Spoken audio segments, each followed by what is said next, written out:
So what we're going to do is we're going to play back some of the band's new songs. There'll be no cameras allowed in there. There'll be no video, no bags in there. You can only walk in with paper and a pencil. We're ready. Are there any questions?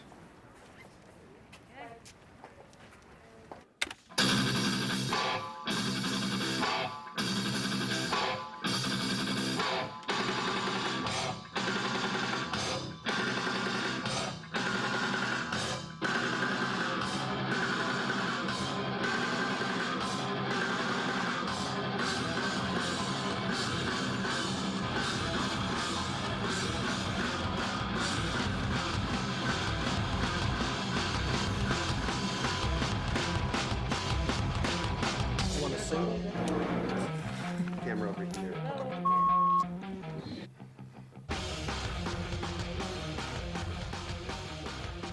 Was there ever a moment you thought about stopping with Metallica, or the whole band was falling apart? Was it a kind of a power struggle between you and him? How did you manage to solve this crisis? Where in God's name are you getting all this aggression from on this new album? Where's it coming from? Why did it take so long to release an album with the new songs? After 20 years, is it possible to retain the fire that, you guys once had at the beginning? Do you think the young generation of metal fans will accept the new album? 85 million records, 22 years. I think it's 11 albums and various official releases. One word. Oh my God. One word to span our career.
After 14 years of headbanging, Metallica bassist Jason Newsted has quit the band, citing, quote, private and personal reasons and the physical damage that I've done to myself over the years while playing the music I love. Metallica's management had no comment when asked by MTV News if there's a replacement waiting in the wings, but the band is still scheduled to begin recording a new album this spring. That's the news for now. Stay tuned for more news. I mean, I think everybody understands the concept of trusting instincts, and that's getting to a place where you don't let egos and let stuff get in the way of artistic expression, So, do you want to say anything more about that? Because, I think everybody understands. I met Metallica through Q Prime Management after having seen me work with another band of theirs when they called and said that Metallica, with Jason announcing that he was exiting the group, needed to take a look at himself and say, well, what's going on here? We've lost touch with our personal relationships and face some of the issues that I think Q Prime felt that they were headed for. We haven't really worked together for almost 9 months. When we were talking a couple of days ago about whether, if we wanted to do this film or not, I was wondering if having these guys in here would affect that. Because there's an intimacy that you get when it's just a few people in the room, and I'm just wondering if that's going to get lost, if we're going to go back to sort of like battling each other and trying to be like all strong and. What intimacy? What the fuck you doing? I think, to me, it's not going to be a matter of whether the cameras are in play, but whether or not you guys are free enough to risk being seen by other people.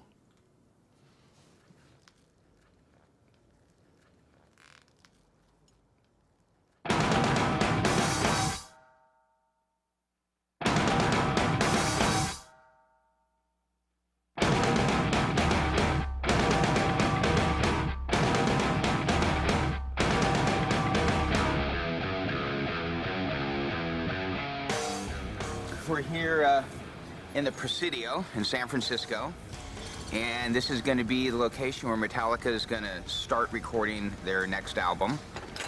We decided that we didn't want to go back into a studio again and do kind of like the same thing we had done before. We had to kind of change things up, and this is one of the things that we talked about, was to go into a space that's not a studio, bring in kind of like a portable studio or a makeshift studio. That's good.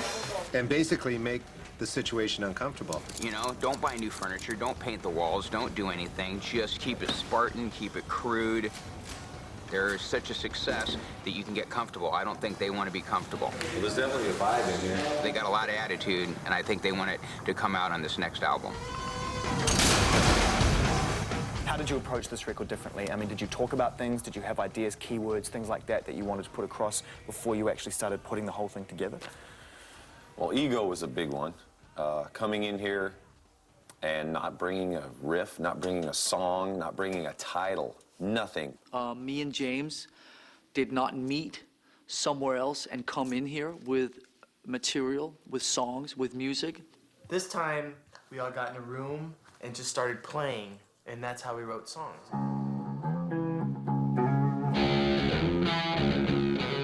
The idea is it should sound like a band getting together in a garage for the first time. Only the band's Metallica.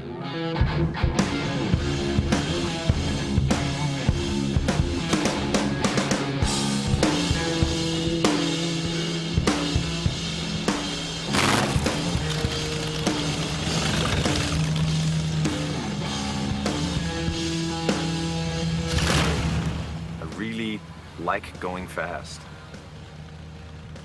Just go off and meditate in the wind, you know? As corny as it sounds, it works and it feels good. It's a good way to just let the weight of the world off every once in a while. It is kind of strange being, you know, like a famous guy, you know. This is part of me that's trying to be unfamous, I guess. But it's also go against the rules attitude. You know, is this a big pose? I mean, yes, this is a pose. I mean, am I driving down the street to not get noticed in this thing? I mean, rebellious is kind of what this is, I would say. Have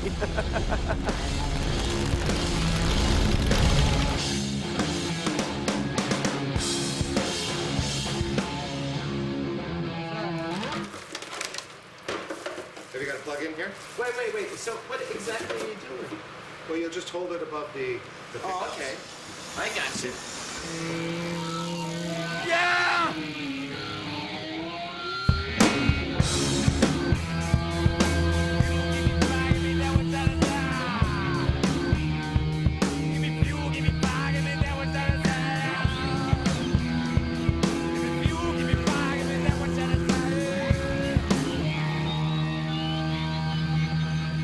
I got some bad news. Gonna have to Change the lyrics? I like this thing, Bob. What? I like this thing.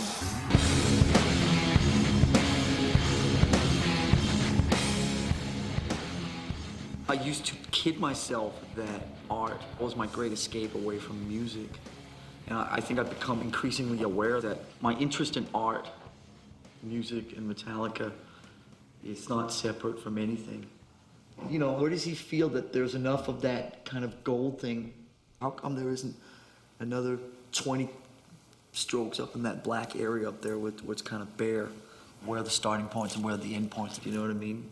When's a song done? What the fuck does that mean anyway? Done.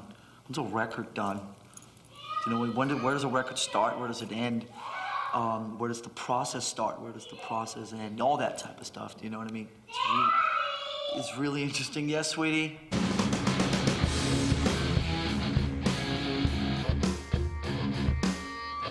I don't feel anything great there. Yeah, nobody I don't does. think it's that great. He's refusing. How do you hear the riff then? I like that. Bow, bow, doo, doo, doo, and then whatever. Yeah.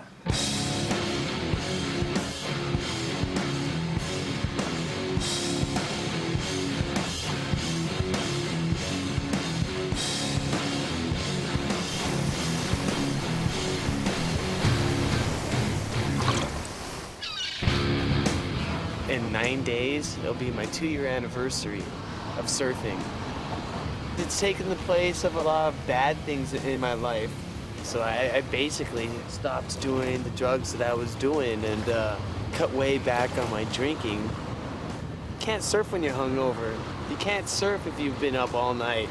Well, at least I can't. There's a sort of individualism also about surfing that I like. I mean, when it's your moment, man, that's your moment and yours alone. And no one can help you.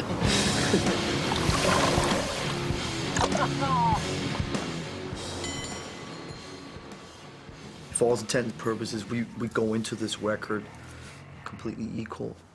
Everybody contributing just as much on the lyric front as James contributing with drum parts and... As soon as you started talking about that, I just like...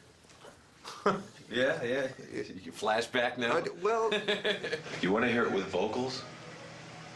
Go sing it. You guys had some rules about that before. Frankly, I don't give a fuck. I'm tired of arguing. You couldn't talk about his lyrics, therefore he couldn't talk about your drumming. Right. Do you know what I mean? And you and him did the solos, so you weren't allowed to comment on the solos. Do you know what I mean? There was like rules. Are you telling me that those boundaries are gone now?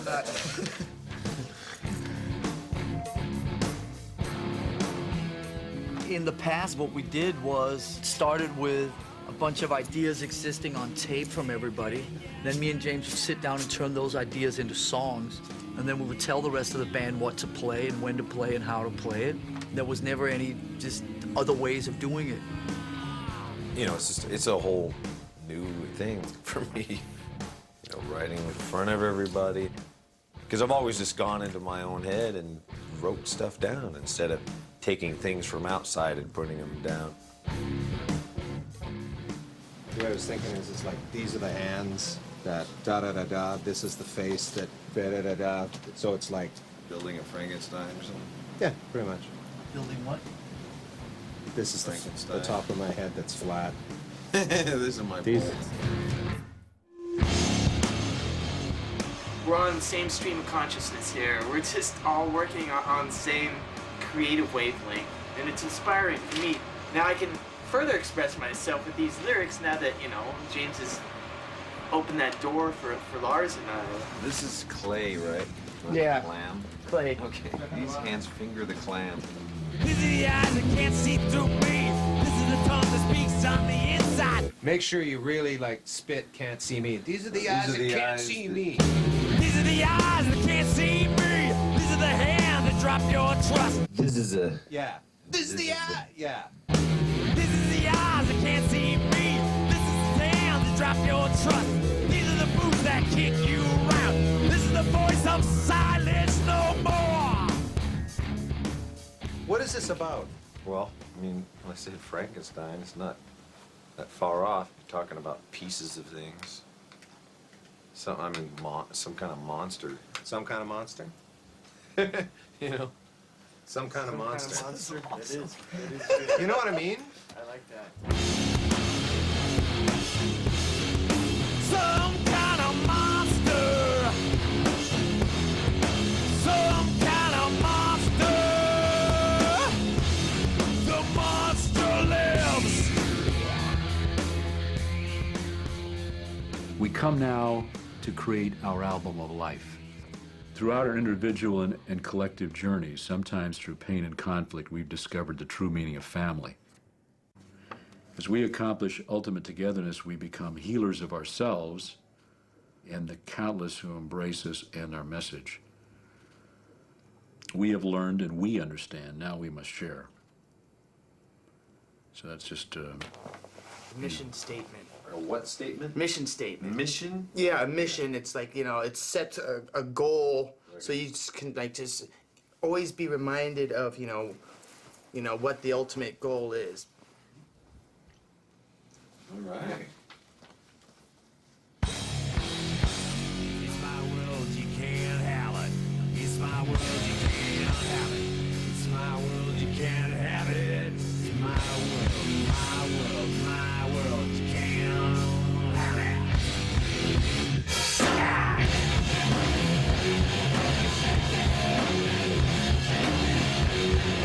Excellent. Come on, little man, let's go.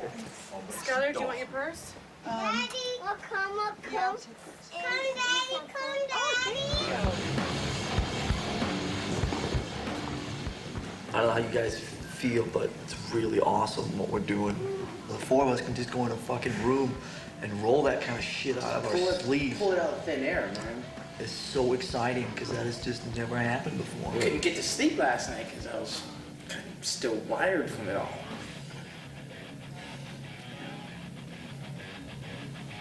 How do you feel? If you don't seem very psyched about it?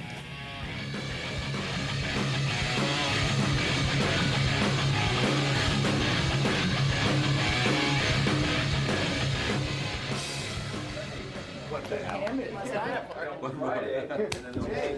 How's it going, buddy? Good to see you. Yeah, thank you. How many bears did you kill? 2. Russia's fucked up. You know, it was like you put a bottle of water here on the table. It was it. That was it. A bottle of vodka sitting there.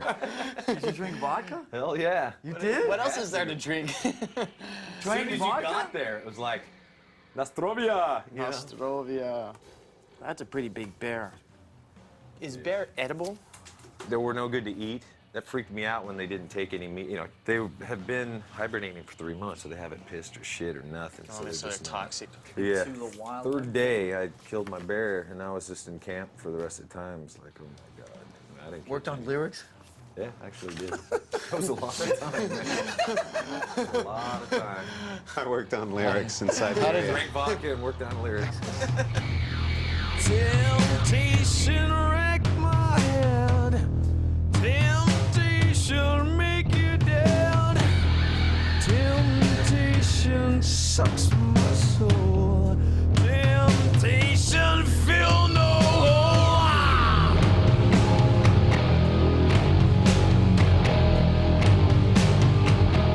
Temptation, fuck you up. Temptation.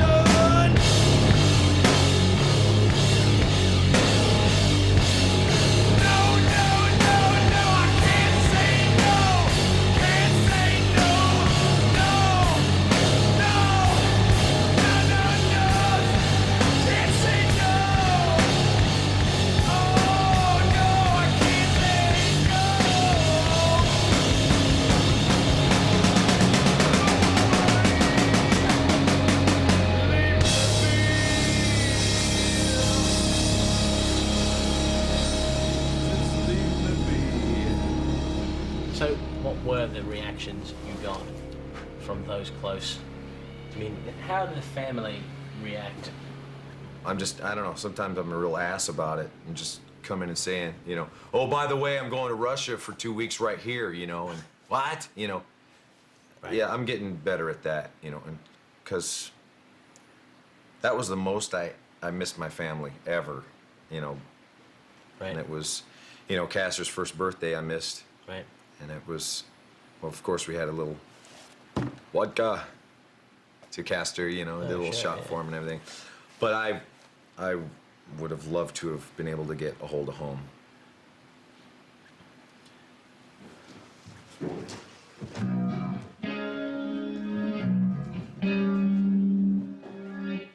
here? This is Dad working. This is where Dad works? Yeah. What does your dad do for work? Dance. Oh, he does the drums? Yeah.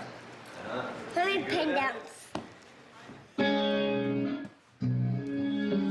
Daddy, wanna play drums? I played drums a lot today already. I'm okay. You play for a while.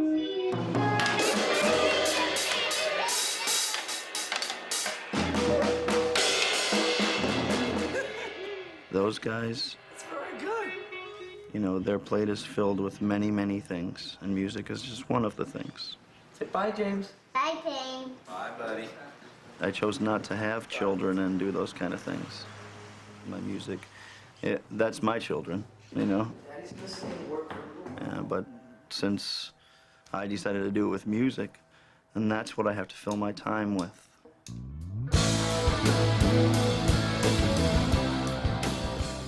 Echo Brain is one of the projects that I've been working on for years, and now it's come to fruition.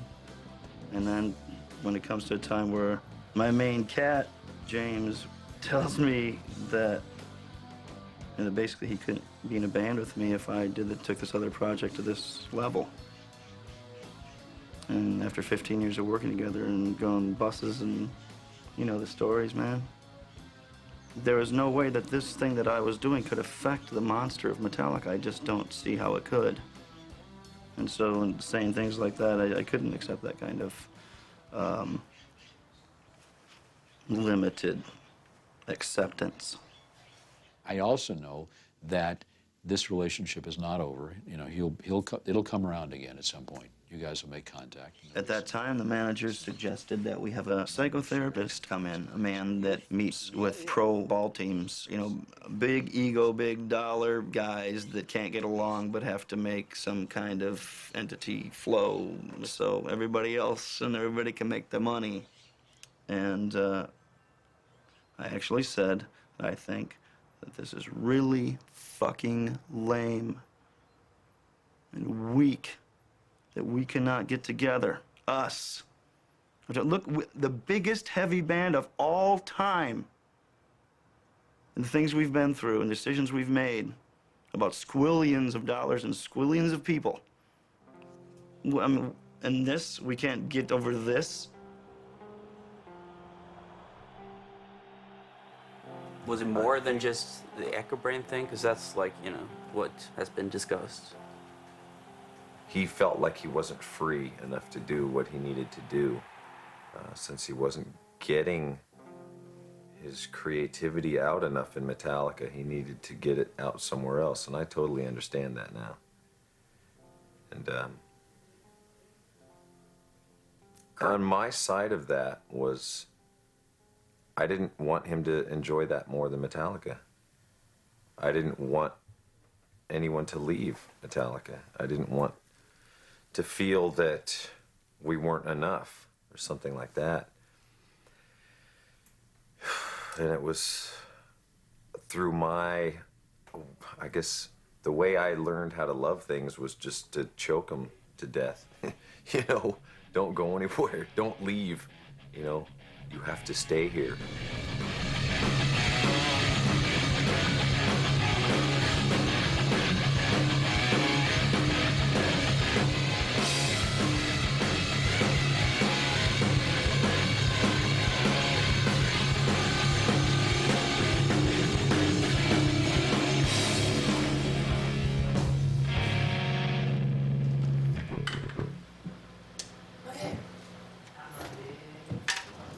Pen, none of this pencil shit.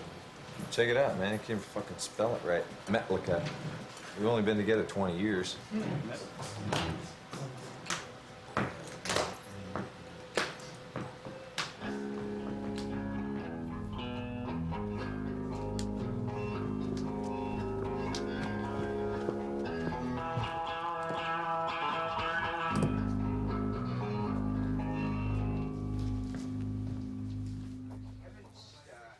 I feel guilty that I'm not inspired all the time, you know, especially when everyone else is. Sure.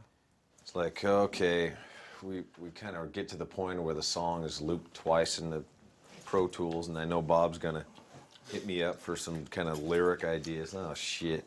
I was like dreading the whole process. It's like, why are you dreading it? Why don't you just...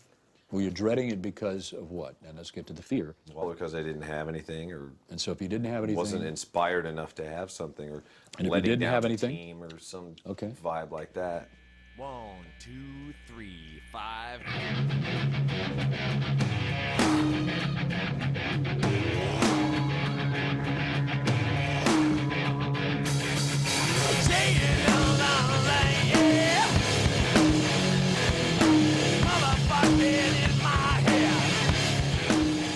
It's like I'm almost like racing against time out of this like weird ass fear of like, I gotta come up with something myself really quick before somebody else comes up with something for me. And then if I don't like it or don't 100% embrace it, then I'm just being a selfish, you know, insular asshole. Yeah, it's a fear response. When we're up against a fear, that's the time to move into it, forward, because there's going to be some kind of genius there or some kind of breakthrough.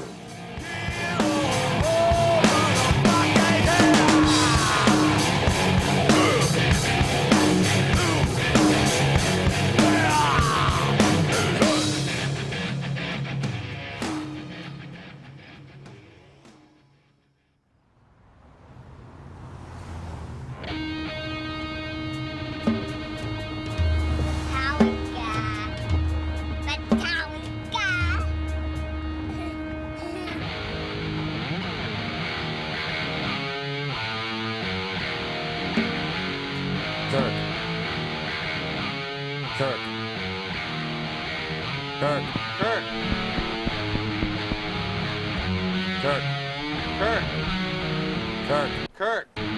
Yes. Kirk. James is trying to talk to you. Sorry, man. Yeah, it's a bit stock. Check it out, guys. I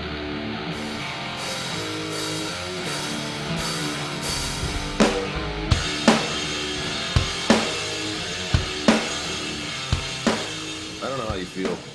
I'm in a shit mood, and I don't even know what to I'm do. not digging it right now.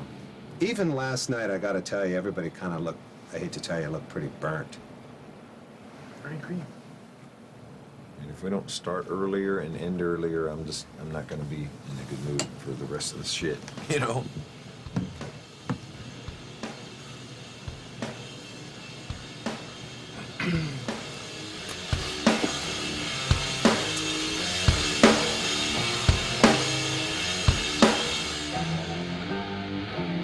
That was totally weird for me.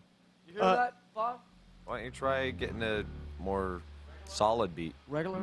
Oh, well, you can call it regular. You call it regular. No, I'm trying not to call it regular, because I know it bugs you when I call it regular. So a little more solid then.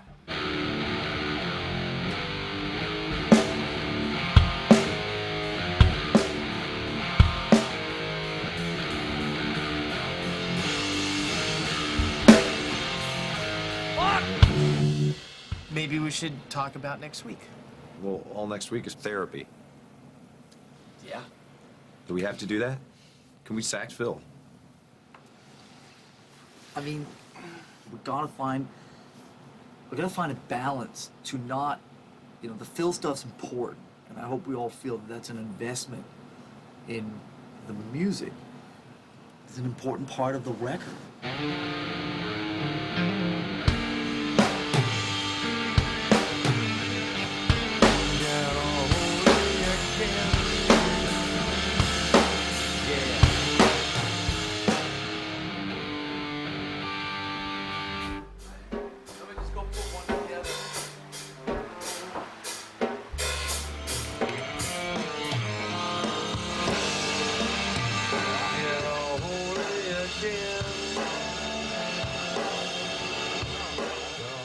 Just real confusing sound. It's just jacking the vocals all up. I mean, it's clever and everything, but I mean, I don't see what it does to it. I think that's how you hear it, dude. I mean, that's fine.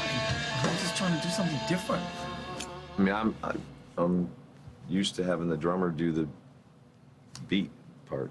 You know what I mean? Holding it together. What I'm hearing is, choose my words carefully here. It's pretty straightforward. You know, the guitar shit, it's a little stock.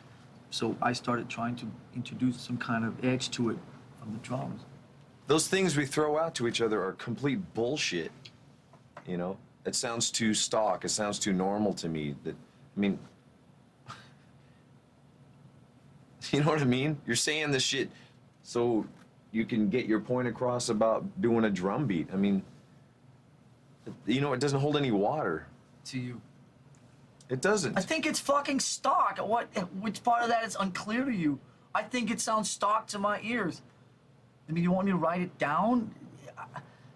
I think it feels stock, I okay? can't hear you. So I No, when you say, you're telling me what to play right now. You're telling me you should play with what Kirk's doing, and I'm telling you it's stock.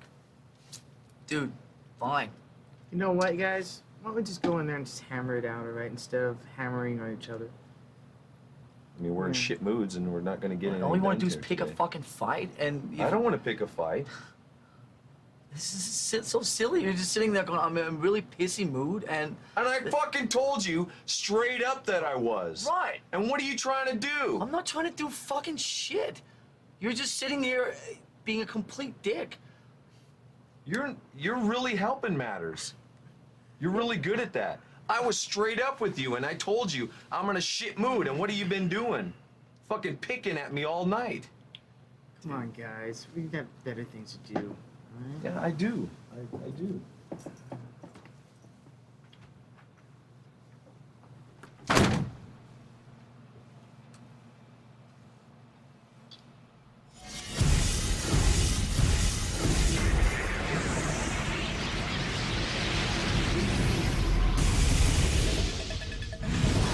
Metallica frontman James Hetfield has entered a rehabilitation facility to undergo treatment for alcoholism and other undisclosed addictions. In a statement posted on Metallica's official website, the band writes, James has entered an undisclosed facility and he will continue to receive treatment until further notice. Until then, we have postponed all current activities, including recording sessions for our new album.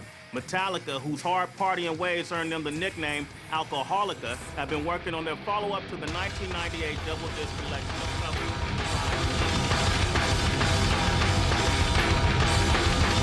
Only do I not know the answer. I don't even know what the question is.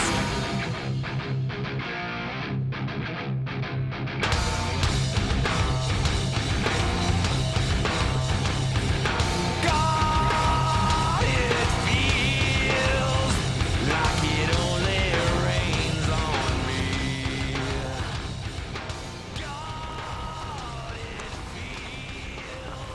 I think it's easy to see that in those days, Metallica brought a kind of physicality to rock and roll.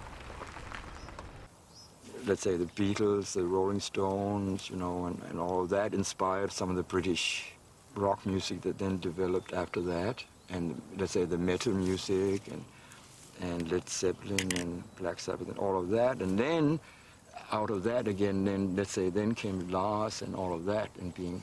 So I think that they have certainly a place in all of that. I think Lars had a very good vision at the time of where he saw that particular, you know, the metal music going, because he could see it with European ears and eyes, maybe. You know, Yeah, don't you exactly. feel that it's great for you to have your father's perspective on who you are and what you're doing? I think that's incredible. And it's, to talk about the lineage, which we did. We talked a little bit about your grandpa. I mean, it's very difficult to admit it, especially with him standing next to me. It's easier to talk about when he's not in my presence. But, of course it is.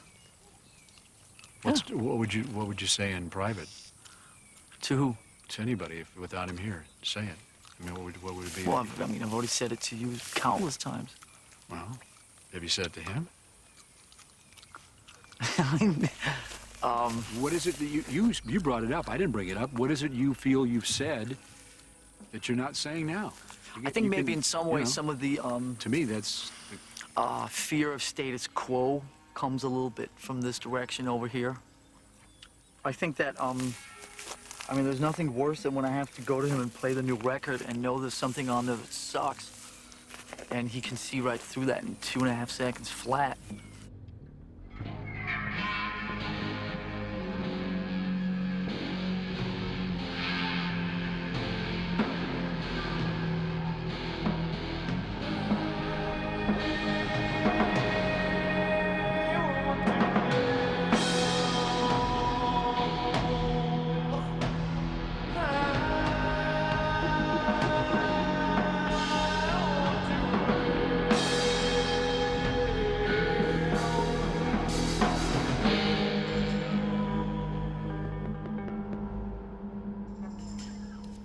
Comments on that one?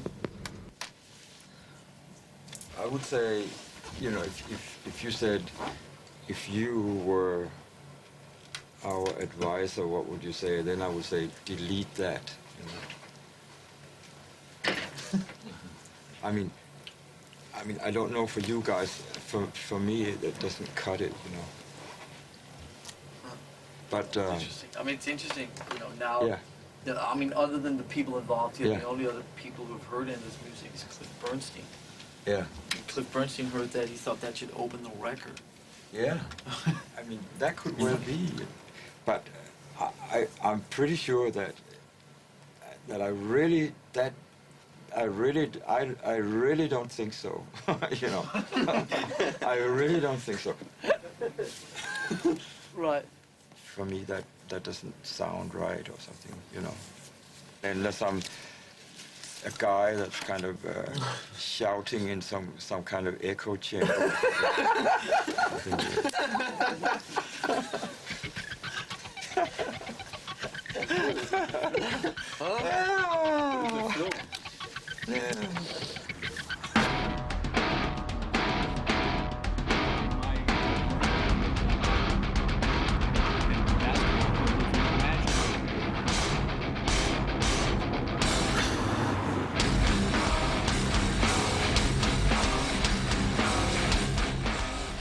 So I think one of our responsibilities here is to act like a band is still continuing. We're going on. We're doing our exploration. We're exploring ourselves individually. We're exploring our relationships. And we really need to get together, talk about this, act like the band exists because it does exist. And if we don't do that, then we are the co-producers of the process slipping off the planet. There's a bit of a shit sandwich, though. What is it? The unraveling of a band? And then there were two? Yeah. So, a good friend of mine phoned me, and he knew where James was. Really? Yeah. He couldn't even imagine James doing anything for 6 months. I'm prepared for the worst. I'm pretty confident that, you know, we will come together when the time is right. But knowing when that time will come, or not knowing when that time will come, is very, very uncomfortable. I hope that at some point he will come back and try and finish the making of this record. If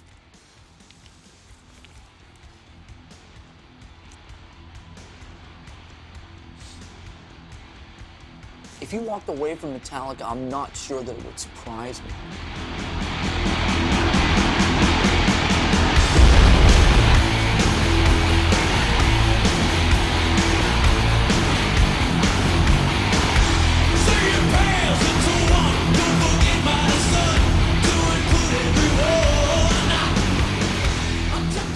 I've always felt that James was a softer, more caring, compassionate person than he allowed himself to be to most people.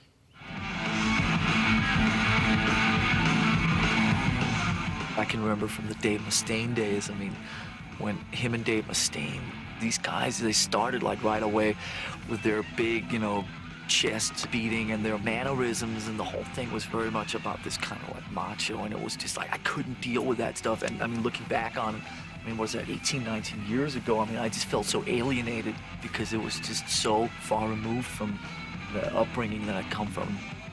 Well, here's to you, my friends. But then at the same time, I'm starting to realizing now that the sort of depressive things that show up as a result of the alcohol and stuff like that, it was just very difficult for him to communicate from the heart and not hide behind a lot of these different fronts, whether it's alcohol that gives him a false sense of strength, or the front man in Metallica, or, you know, macho bullshit and all that stuff. All right, now you guys are drunk and I'm drunk. Now this is the fun part, man. I want to help him. I want to be there for him, and I want to do the best I can to make him the best person that he can be. So I don't know how the fuck it's gonna play out.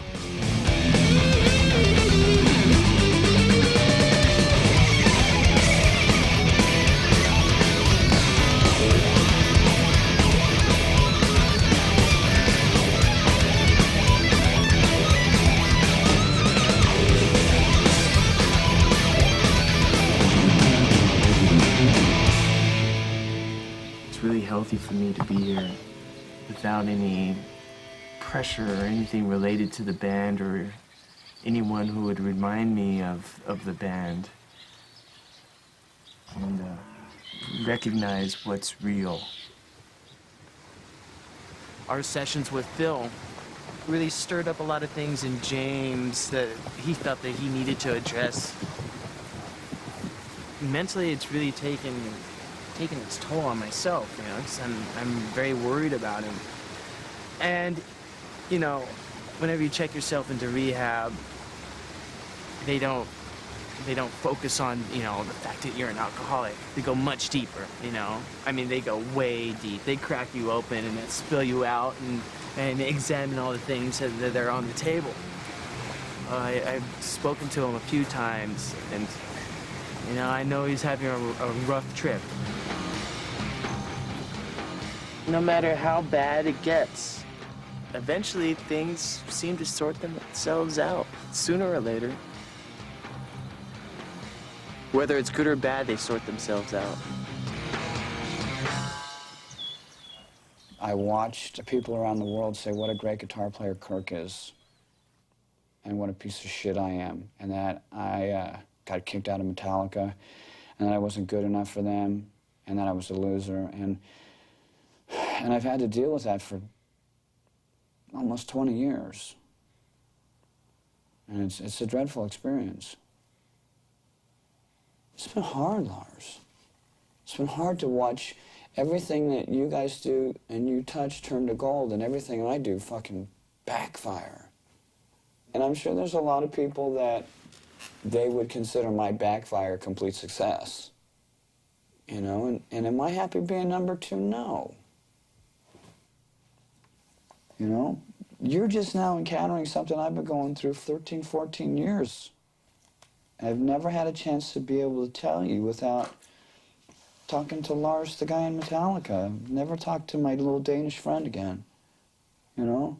I remember the day you and I talked about digging a hole in fucking dirt and smoking hash through the ground.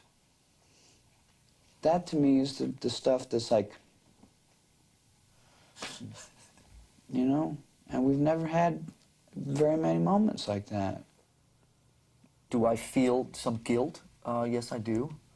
But at the same time, it's difficult for me to comprehend that the only thing that you feel when you look back on the last 20 years is rooted in the Metallica thing. Okay. Have you ever thought what I've been through? I think I've had an awareness of the pain I caused you. That's not what I said. Okay. Do you have any idea of what I put you through? No. What I went through. I mean, people hate me because of you.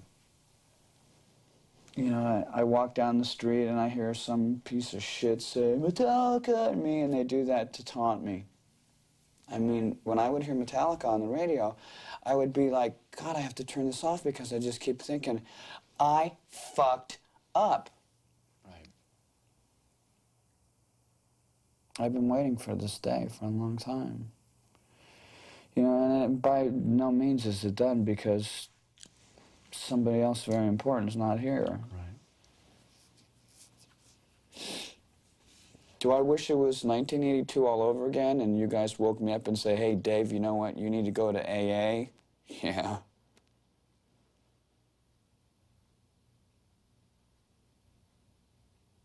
I'd give anything for that chance.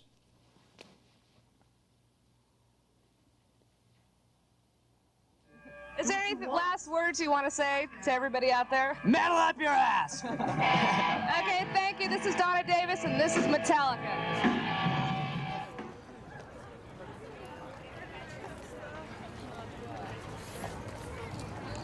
This is like a pretty bitchin' club to play a first fucking gig. Yeah. How do you guys feel? Freaking out. Freaking out? Totally. Freaking out, man. But I'm fucking unbelievable. It's definitely. I think what it comes down to. Can I say that? Yeah, you can say whatever you want. Great. Yeah, it's fucking unbelievable. The Echo Brain! I don't know. I just all of a sudden this became like such a big production. I don't understand. It's like all of a sudden, like, you know, I get like one phone call. It's like everybody and their fucking brother are in town. I thought it'd be Jason, like, playing with his new band in front of, you know, like 20 drunks down at some bar or something. And now I guess through my own ignorance or something, I guess that's what I wanted it to be. So now I'm realizing that supposedly it's a little more of a big deal than that.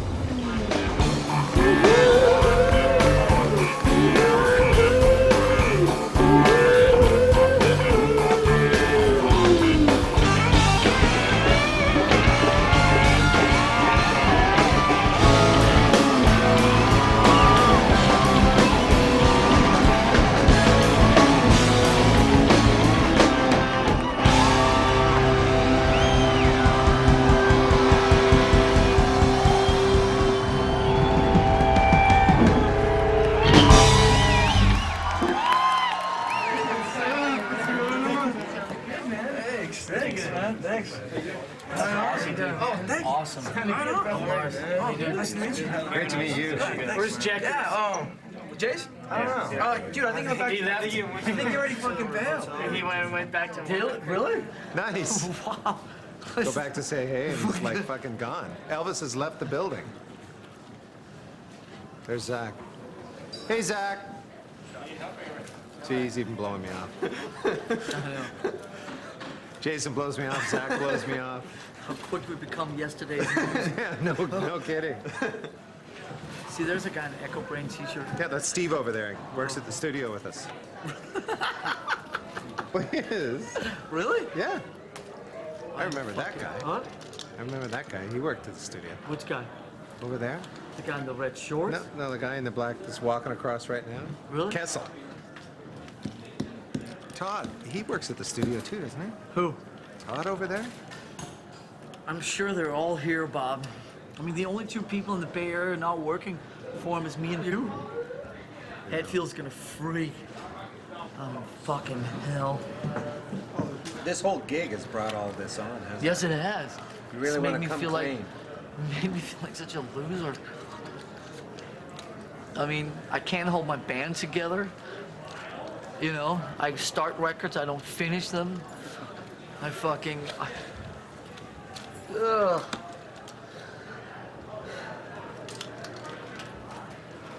Jason is the future, Metallica is the past. I've never had a break like this in 20 years. Do you know what I mean? And just what's been kind of getting me is just not knowing. Do you know what I mean? Not knowing and not hearing, that's just like, it just eats away at you. Kirk talked to him. I talked to James. It's just me and you. Oh, cool. Yeah. What do you say?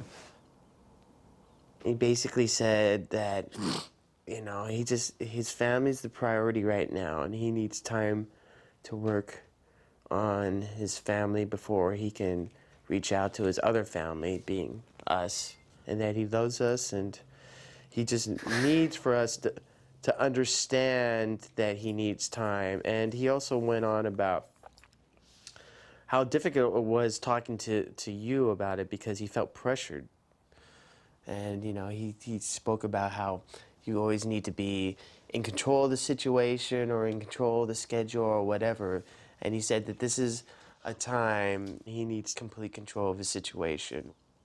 And he said, you know, all the Mark Writers and the Bob Rocks, all that stuff, you know, just has, I can't think of that right now. So, I got the feeling that he kind of lumps in your relationship with the business side of things, which was actually really surprising to me. But I think that's, you know, that explains, I think that explains a lot on why he hasn't spoken to you. We're just in limbo, and the longer James chooses to stay away from dealing with us, the further we drift apart. And I just feel so disrespected. That's the key thing. Was the future of the group ever in doubt, even when James went to rehab, do you think? Lars and I, we were wondering when James was going to finally feel like he was in a situation where he can come back to the band. And after a certain amount of months, you know, Lars and I started to think, well, is he ever going to come back to the band? And that was a really big question on our plates, whether or not, you know, he wanted to come back.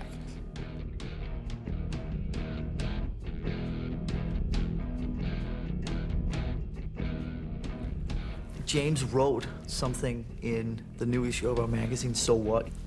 He wrote a kind of a little handwritten note.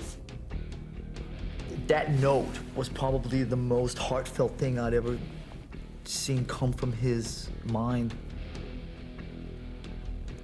Tomorrow is shaping up, or is gearing itself up to be, yes, the first sit down with one James Hetfield post rehab.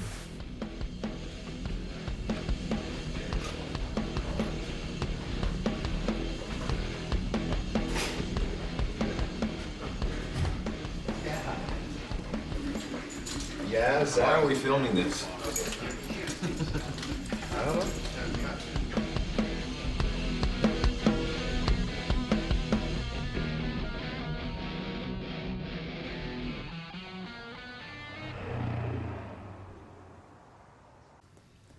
We're in very different places, or at least I am in a very different place than I was from the Presidio. That's a huge understatement.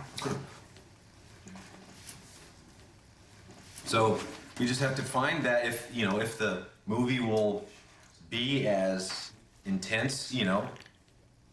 To me, there was a lot of intrusion, and I kind of went with it and I felt uncomfortable. I felt uncomfortable with it. You know, a boom following me around, and it just felt like I was in the spotlight all the time, and I guess I don't really like that feeling. When we were in the Presidio filming you guys playing, did you feel it then too? Yeah, it was pretty much all the time. I mean, do you think you're in a better place now? I mean, we got to find some place that makes you feel comfortable. And the last thing we want to do is have any impede on your music, because that's more important than anything. You know, one answer may be maybe there shouldn't be a film. I mean, that's the range of possibilities that we should really think about, because, I mean, why do you guys want to film? Even you said you hope that the film is made. I mean, I think that's a big question, because for me it was really just, it came along with being in Metallica. Hey, we're gonna do this. Oh, okay. That's part of this, all of this, the bigness of Metallica, and I'm kind of tired of it. You might look at it as a friend. To me, it's been a beast, and it's sucked a lot of me into it. You were maybe the keeper of the beast at one point, you know, because you were the champion of that entity. And of course, you got to just find the right balance between what everybody's personal needs are. But if Metallica collectively decides to do this, then I think Metallica can make it happen. I don't know, that scares me again. Metallica is 3 individuals, and 3 individuals have to decide if it's good to do. But I still think that the priority is the collective until all the people involved in the collective say that the priority is the individual. And so far, you're the only one that said the priority is the individual. I haven't said that, and he hasn't said that. I haven't heard him say that. So I feel that there's still an unbalance there.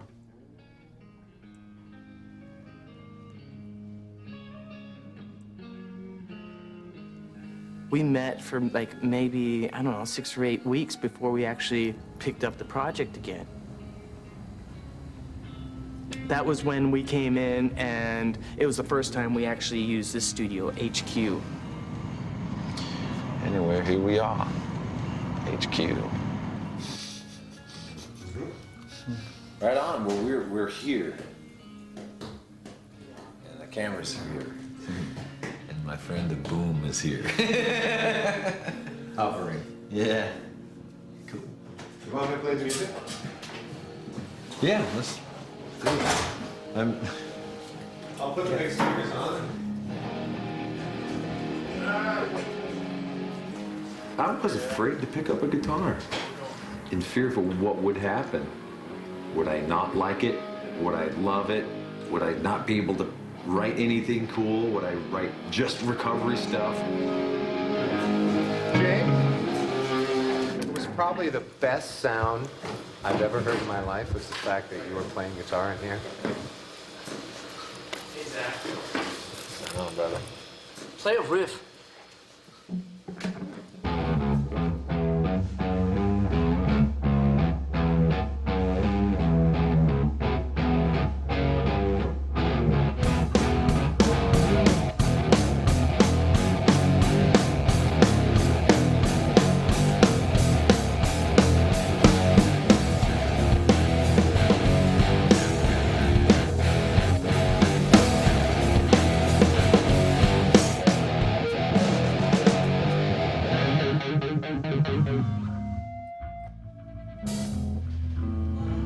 What? See? Feels pretty good, doesn't it? Yeah. Feels like the next day. A year later, the next day.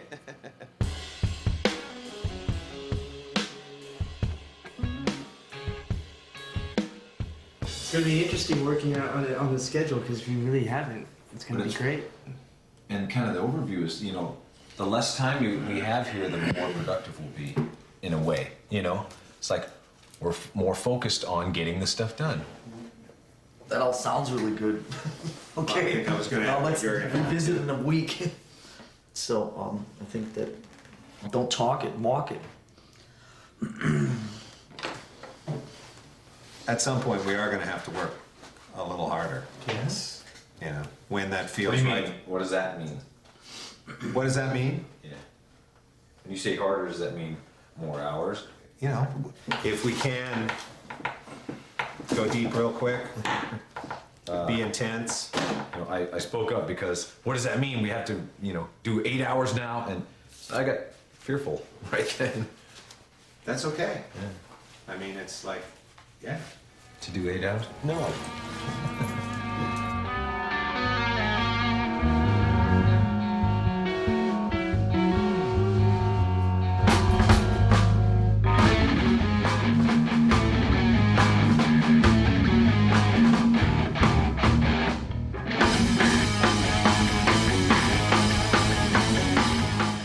Any lyric ideas? I'm searching for, Searching for donuts. Searching for donuts. Searching for donuts. Na, na, na, na. What was the whole thing from yesterday? The Buddhist. Guarantee what? No, the Buddhist thing that you had that they said. Birth is pain, life is pain, death is pain. It's a cycle of suffering. It's called samsara. Where are you with this, James? Somewhere else. Okay. Where's today's thread going? I've worn out being afraid. My endless parade of fear that I've constantly made. My lifestyle determines my death style, a rising tide that pushes to the other side.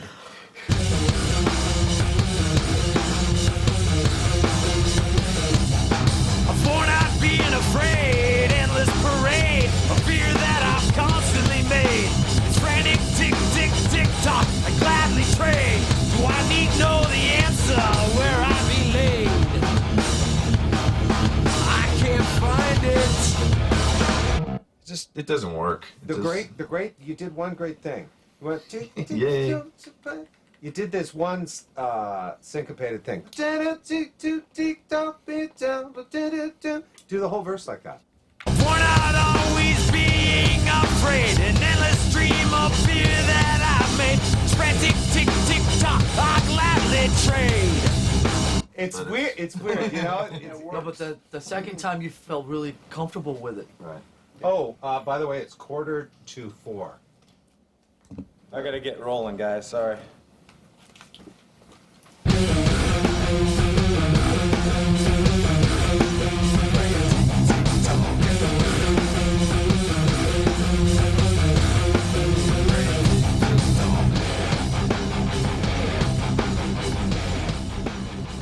I feel like the bad guy saying, I gotta go, because it's 4 o'clock.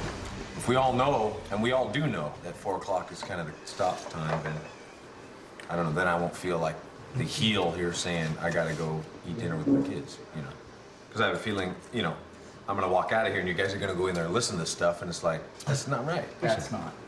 I mean, if I want to listen to it, I will go in and listen to it. But we should at least listen to it. Stop early. Right, but I know you'll sit there and start talking with Bob. Maybe Bob doesn't want to sit in there, and when I'm gone, things get talked about, and then decisions are made, and I feel I walk into something that's already kind of decided, and it's a total uphill battle for me a lot of times. I don't like that feeling.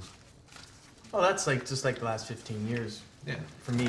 Well, let's talk about this tomorrow then. All right. Or do you want to take time out? No, I don't have time right now. Okay. It's just past 4. Yeah. So it's hard to introduce structure into this, and I'm trying. So, what do you think, Lars? Can you hear the song from yesterday that we all heard together? How was that different? Because we all heard it together already. But what he wants to be is was part I in of there? everything. He wants Yes, to be you part were. of everything. We all heard it together. You came in. All right, as long as you don't talk about it. You know what I mean? Is that a way around it, or is that just? That is definitely a way. No, How about if we just hear what we're How about if doing. we just save up the tension? Seriously, I mean, it's okay because it's good. Tension produces results. If you get it.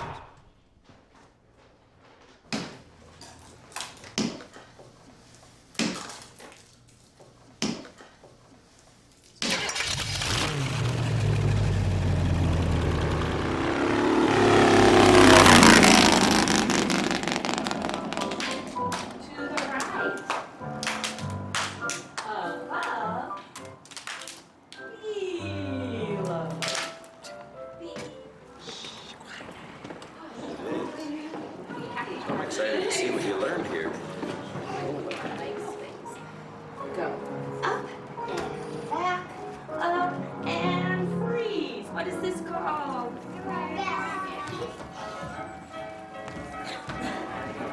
So proud of you. So glad I got to. I'm working on really hard on being the best dad and father and husband I can be. And the best me. I don't want to lose any of the stuff I have. I know it could all go away at one time, and that's a tough part of life. And it's a total rebirth for me, looking at life in a whole new way. And you know, all the other drinking and all the other junk that I was stuck in, it was so predictable, so boring. I'm out there looking for excitement, and all this stuff. The results are the same, man. I wake up the next day somewhere in some bed. I don't know who this person is next to me, and I'm drunk, completely hungover, and have a show to do. And the result is the same. You know, when life now is pretty exciting. You don't know what's going to happen when you're kind of clear and here and in the now, in the moment.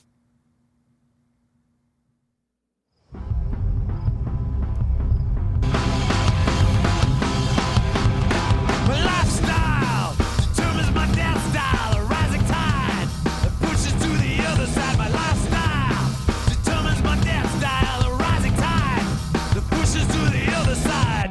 I think those two feel the best to me. It's a tough one to decide. They all kind of got some charm, don't you think? Yeah, I'd be interested to hear the first one. Yeah, The first day. Well, let's play. Is it okay? Are we allowed? Yeah, we are. Do we have? We never really settled that, did we? We didn't settle it. Yes, we're allowed. Oh, I'd like to hear it. You're free to leave the room, whoever doesn't want to be part of that.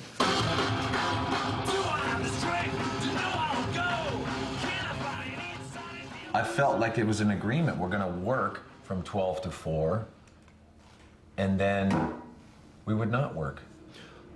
Well, if Lars and I listen to something or go through the Presidio stuff, it's not because we want to do something behind your back. It's for you. Right. And basically what I heard is, no, I can't do that. Fuck is that? I don't know, my mind, it gets lopsided. The more it goes in a different direction, the harder it is. The harder it is to get that back. What is it you have to get back? Some control, some sense of involvement in the band. when I was running this morning, I was thinking about seeing it today, the word fuck just comes up so much. Seriously, that's really true. Is that in a No, anger? just fuck! Fuck. I just think you're so fucking self-absorbed. And what makes it worse is that you always talk about me, you use the word control and manipulation a lot. I think you control on purpose, and I think you control inadvertently. I think you control by the rules you always set. I think you control by how you always judge people. I think you control by your absence. I think you control all of this even when you're not here. I don't understand who you are. I don't understand the program. I don't understand all this stuff, okay? I realize now that I barely knew you before. And all these rules and all this shit, man. This is a fucking rock and roll band. I don't want fucking rules. I understand that you need to leave at 4. I respect it. But don't tell me I can't sit and listen to something with Bob at 4:15 if I want to. The fuck is that? You know, I don't want to end up like Jason, okay? I don't want to be pushed away. I don't want it to happen twice. Let's do it, and let's fucking do it full on, or let's not do it at all. Fuck. See? Fuck. Fuck! Fuck! Yeah! Yeah! Totally, yeah! Rock and roll.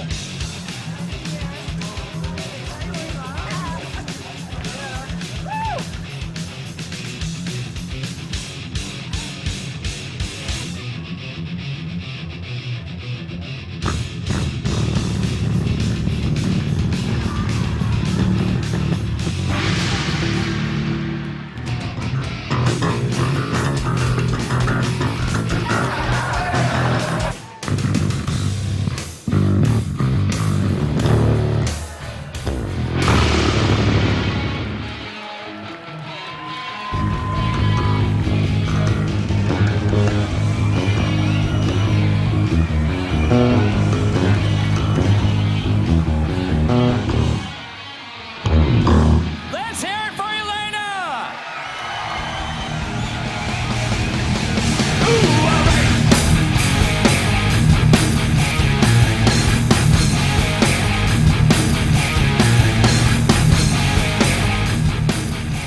We're not anywhere near getting any issues resolved. Well, let's get them. That's what we're here to do. I don't know, I guess the playing part, being in the room, and then mainly being in the room with Lars, playing music together, I guess I had higher expectations, and I don't know, maybe I'm disappointed in myself. Maybe, I don't know.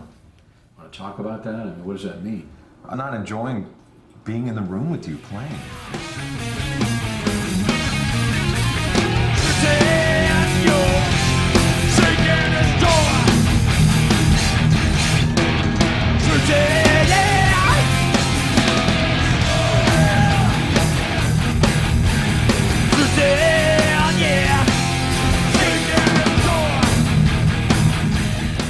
If you are not having any fun, let it be known to you that I'm certainly not having a lot of fun either.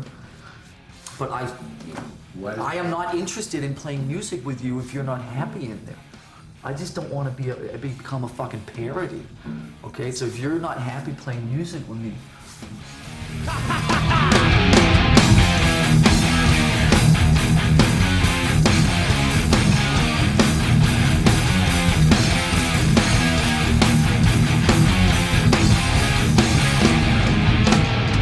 is there enough that connects us to hold on for a way through this?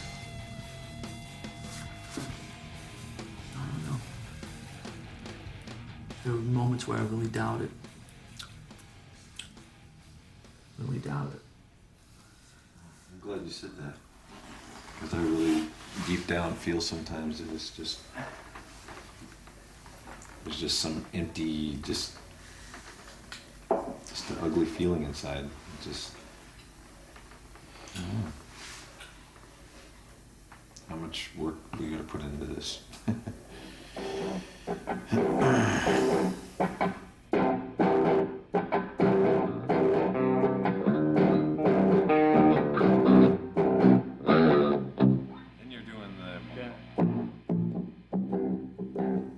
Let's do our little round table thing right now, quickly. Everybody's got to participate. Lars, come on.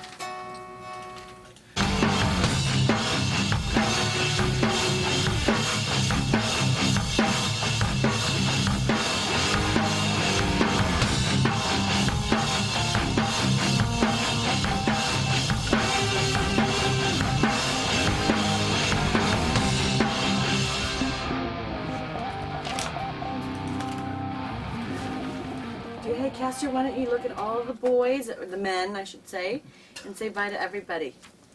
Bye, Castor. Thank you for coming. No, your dad is staying here, okay? Oh. Bye. So what's the deal? How's everybody feel about what they heard? Of course, lyrics will definitely work in that feel. Yeah. That kind of intro bit that's on there. Smart. What about you? What do you think? You think it's good? Was there anything in particular that you... I wasn't paying attention to that detail. It's a lot of good stuff.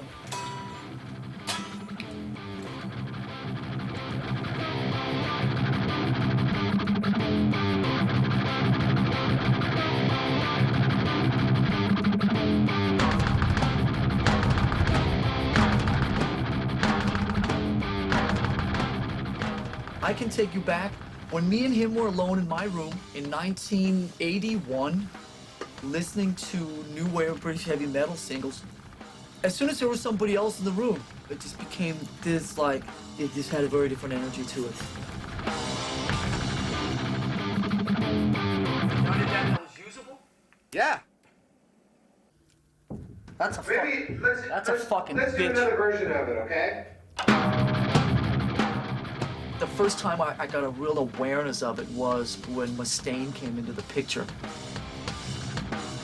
When James was with Mustaine, he became like, he never really cared about me. There was one time during the recording of the Ride the Lightning record where me and him went out, and 42 beers later, like, dude, I love you. But it could never materialize until it got to that 42 beer point, and we were alone.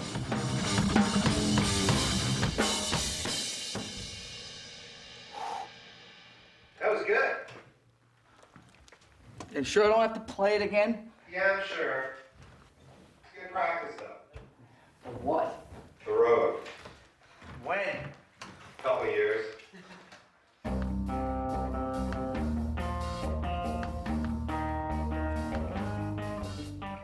From day one, it's been competitive. And in a way, that's what has made Metallica what it is. That's what's driven us further. What feels good to you? I want to try a bunch more. Can you try maybe like a blah, blah, blah, blah, blah, blah? Almost like a strum. My parents split when I was 12 or 13. And then my mom passed on when I was 16. The only thing I felt that I really had at that point was music. My wanting to keep everything under control, and, you know, it's out of a fear of my abandonment issues. I'm afraid to get close to people because I don't know how to do it. I don't know how you're supposed to do it. Cool. That last one was pretty good. Yes. That was the first amp I ever owned. That right there.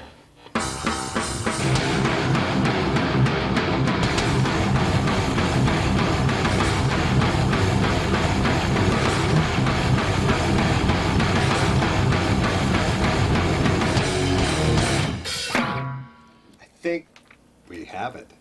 Okay.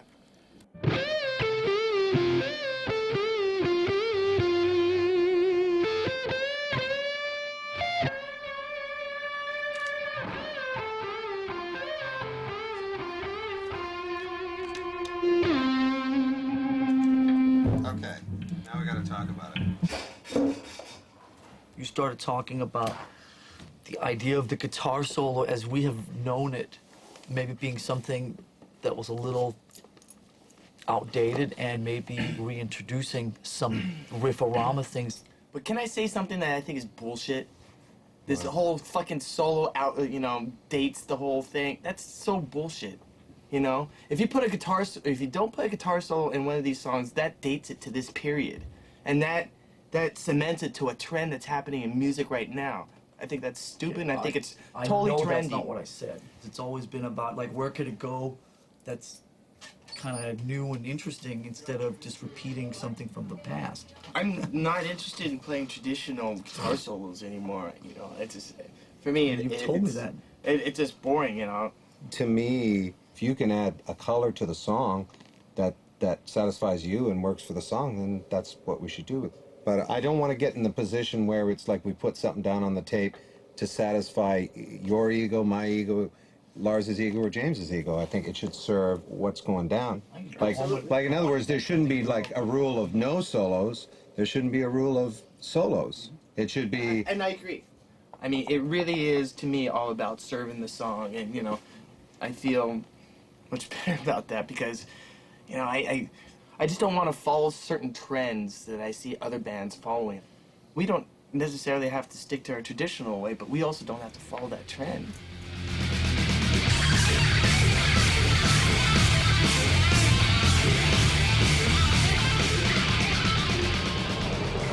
I'm actually very, very comfortable with my role in the band, I've actually always been very, very comfortable with my role in the band.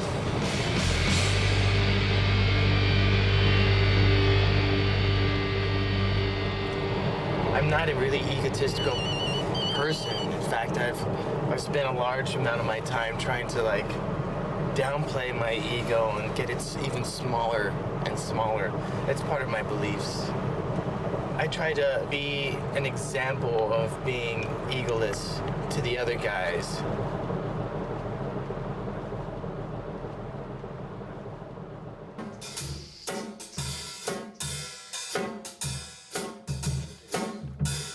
Hi! This is Kurt from Metallica. And if you want money, you'll listen to us. And then some other guy's gonna give you some cash. 20 years worth of integrity and, credibility and all that. The next 5 minutes is gonna change all that. Hey man, keep it locked right here and... What? We'll help you score $1,000. This is James from Metallica. Survey says you need cash. Your money shot to snatch a bunch of cash is coming soon. In order to suck both nationwide radio chains off, we are now standing here having to do this fucking stupid thing. Up to 50 motherfucking grand, goddammit. Win a bunch of money and walk away.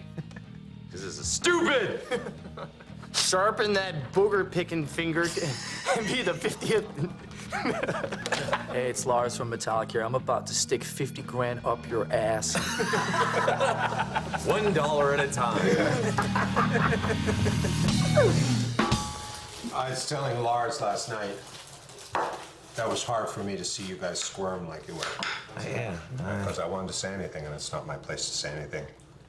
I can't imagine Bono or The Edge going on the radio saying what you guys are being asked to say. That's how many songs? Go for it. Should we catch up on all this radio stuff? Uh-huh. Okay. Now, they're the biggest chain in America. It's like 75, 80 stations or something. And if you guys think it's crappy as a radio thing, those guys think it's good. I mean, that's their idea. We didn't come up with that. So, strategically... Why are we doing it then? Just to make them happy? Yes, that's exactly what they're doing. And they won't say, fuck you, you never do anything for us. We're going to fuck you on the next record. People would do that? Because you didn't give us something, we're gonna fuck you? Yes, James. It would. I'm not saying that they can always get away with it. That's so funny. But I'm glad it it's your wouldn't stop world. them from trying. I understand the wash your back, wash mine thing. You know, I'll wash your back so you don't stab mine. Right. That's more like it. Okay. Why don't we get off the phone then? Well, you know, we should have this conversation some more next week. Later. Okay. See ya. Bye-bye. That's insanity. We're gonna hurt you because we didn't get something. I wash your back so you don't stab mine. Well, that's a good line for a song.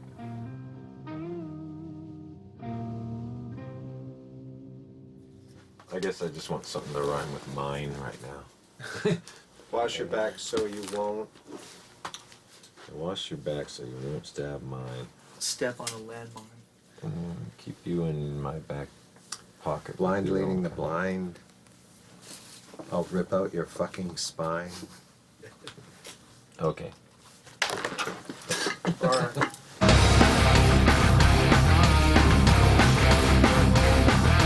Wash your back so you won't stab mine. Get in bed with your own kind.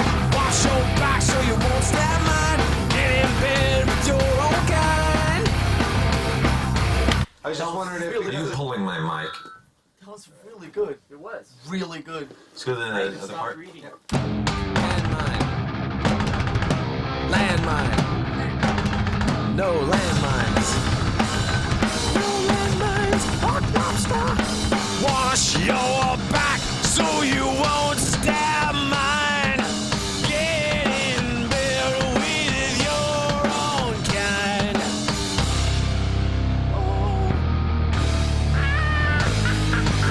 There's a witch at the foot of my bed. Did you hear what Lars said? He says, yeah, Kirk stopped reading and I stopped moping. That's what you said. That's not what I said. What'd you say? I said I stopped sulking. Oh, sulking.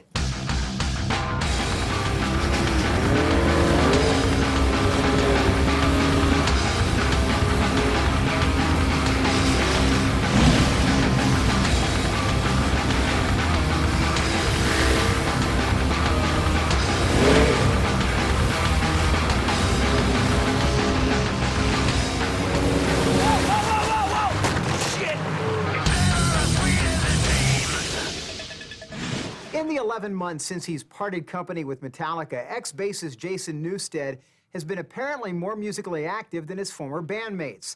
While Metallica drummer Lars Ulrich was pursuing Napster and singer James Hetfield battled alcoholism, Newsted hooked up in the studio with legendary metal band Voivod. Aroni and Robinson got all the answers on Newsted's new ventures and the current state of his relationship with Metallica. A good friend hinted that Jason would really like to join the band again.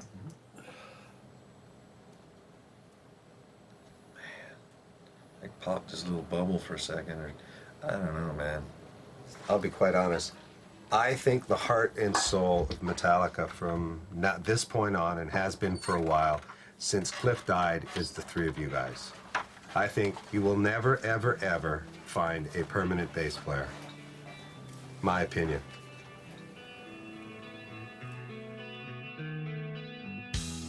There was also tragedy in rock this week. Metallica's bassist Cliff Burton was killed in a bus accident while the band was on tour in Sweden. He was 24. Metallica bassist Cliff Burton was buried on Tuesday in the San Francisco area. The remaining members of the Jason band Newsted, he replaced Cliff Burton, who was killed in an auto accident in September. Jason told MTV It pisses me off that Cliff left us because we'd never have that initial four guys just going on. And, you know, when I talk about it, it's like that happened for a reason, and we're dealing with that. I got to capitalize on what's being said right here. The Cliff message that I get from him to you guys is that treasure the three of you. Treasure every moment that the three of you have, and the four of you have. You know, treasure it because you never know. And one of the sad things that happens when somebody dies is that people have never taken the time along the way to really embrace each other every day, you know? It's a sin if you let that go.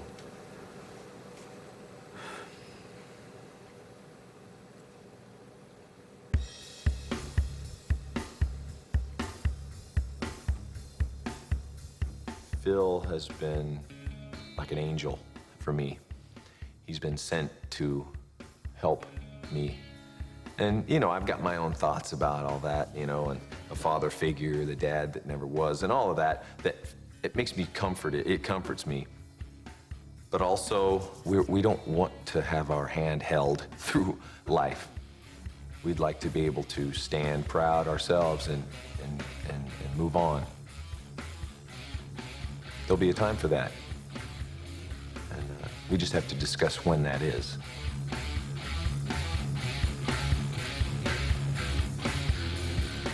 You know, there is purpose behind the way I do it.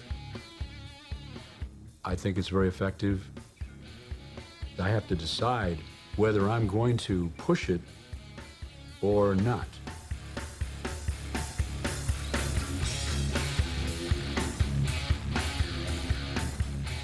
It sometimes is a distraction.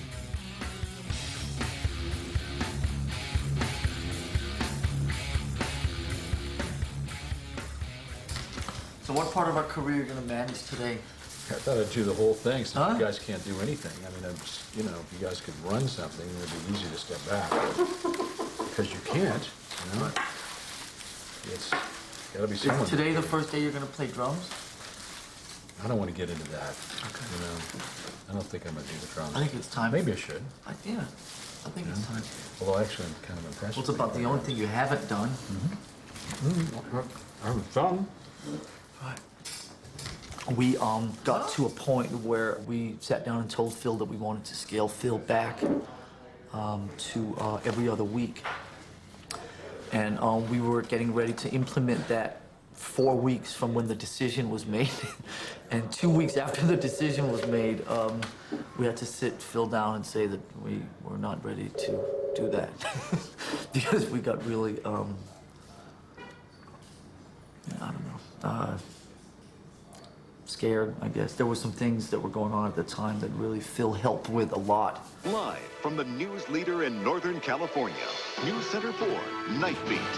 The Metallica versus Napster battlefield moved to San Mateo today. Metallica drummer Lars Ulrich delivered a list of screen names of people who have downloaded the band's music online. Metallica is suing Napster, a website that provides software which allows people to download music on the internet without paying. Metallica drummer Lars Ulrich testified before a Senate committee earlier this month that Napster has, quote, hijacked our music without asking. The band said that over 350,000 people are downloading its music for free. A group of former Metallica fans staged a protest at the courthouse. I don't want anything to do with Metallica anymore. I'm going to be crashing their CDs. I took all my CDs and I'm going to be destroying them. Are you proud of what you achieved with the whole Napster thing? Are you proud in hindsight of what you pulled off? Being the most hated man in rock and roll.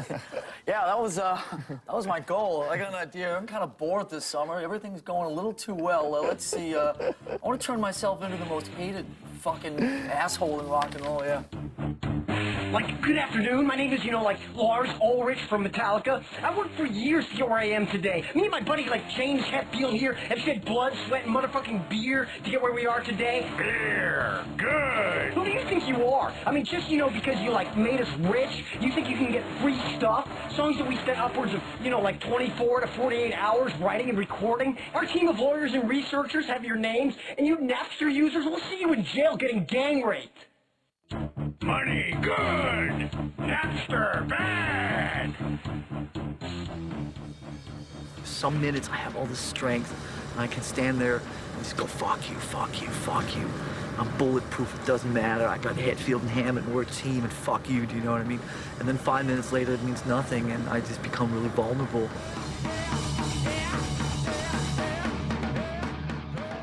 We never sat there and thought about where Napster was going to end up.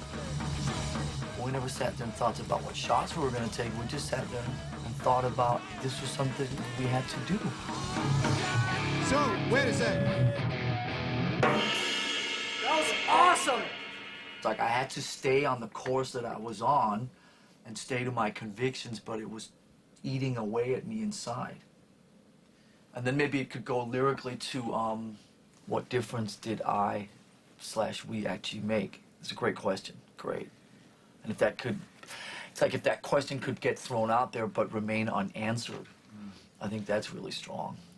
All the shots I take, what difference did I make? All the shots I take, I spit back at you.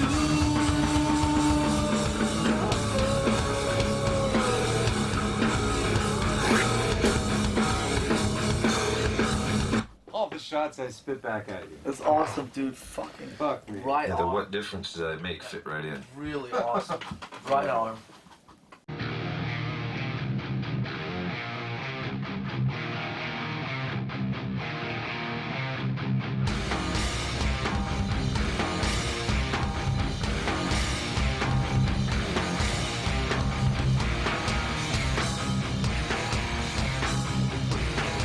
These two kicks, are they the same as? It's different. Okay.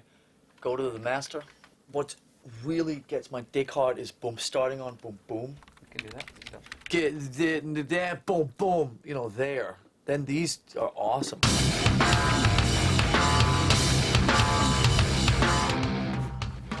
Bars, what I want to know is the four of you just go in there and just jam. You're hearing excerpts of 3-hour jams. You're hearing, you look at it as a funnel. You're hearing the very part at the bottom of the funnel. Right. You can almost equate what we're doing now to arranging. Right? You're like Pollock, Yeah, the painter. He is. He's Pollock, the funnel arranger guy. It's gonna sound fucking amazing. The stadium with 100,000 people and fucking raising the evil horns up to the sky and saying Metallica, baby. Oh, can we fast forward to that right now?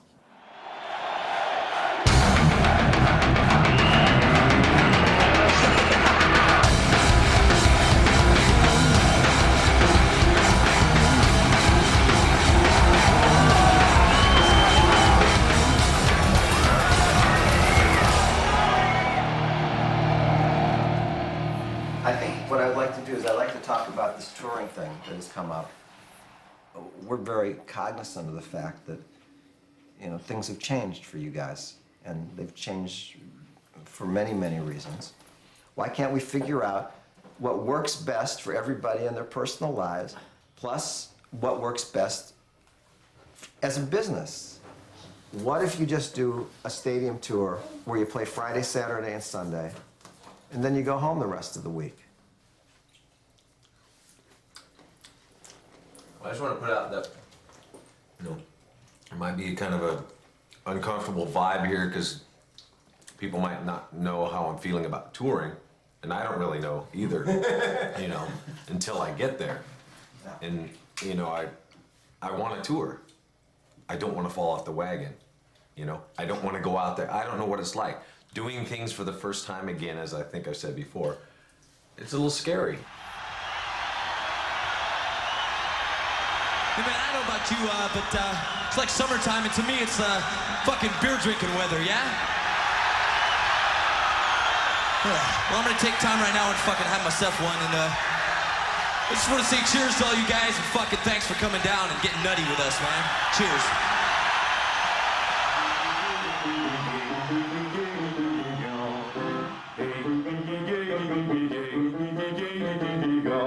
Mommy, mommy, mommy, mommy, mommy, mommy, mommy, mommy, mom.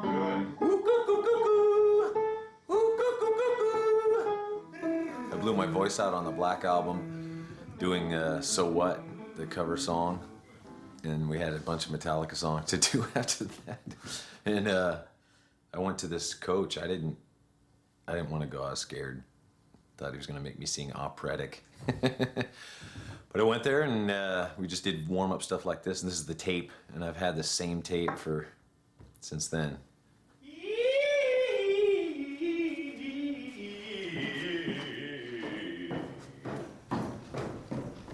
Was there a turning point? Yeah, I think when we had accumulated what we thought to be, you know, a great kind of, I don't know, cross-section of material, we took stock, so to speak. The only songs that are gonna make it to the album are the songs that all four of us vote on. And out 30 plus songs, only 4 songs got all 4 votes. Oh, sweet Al.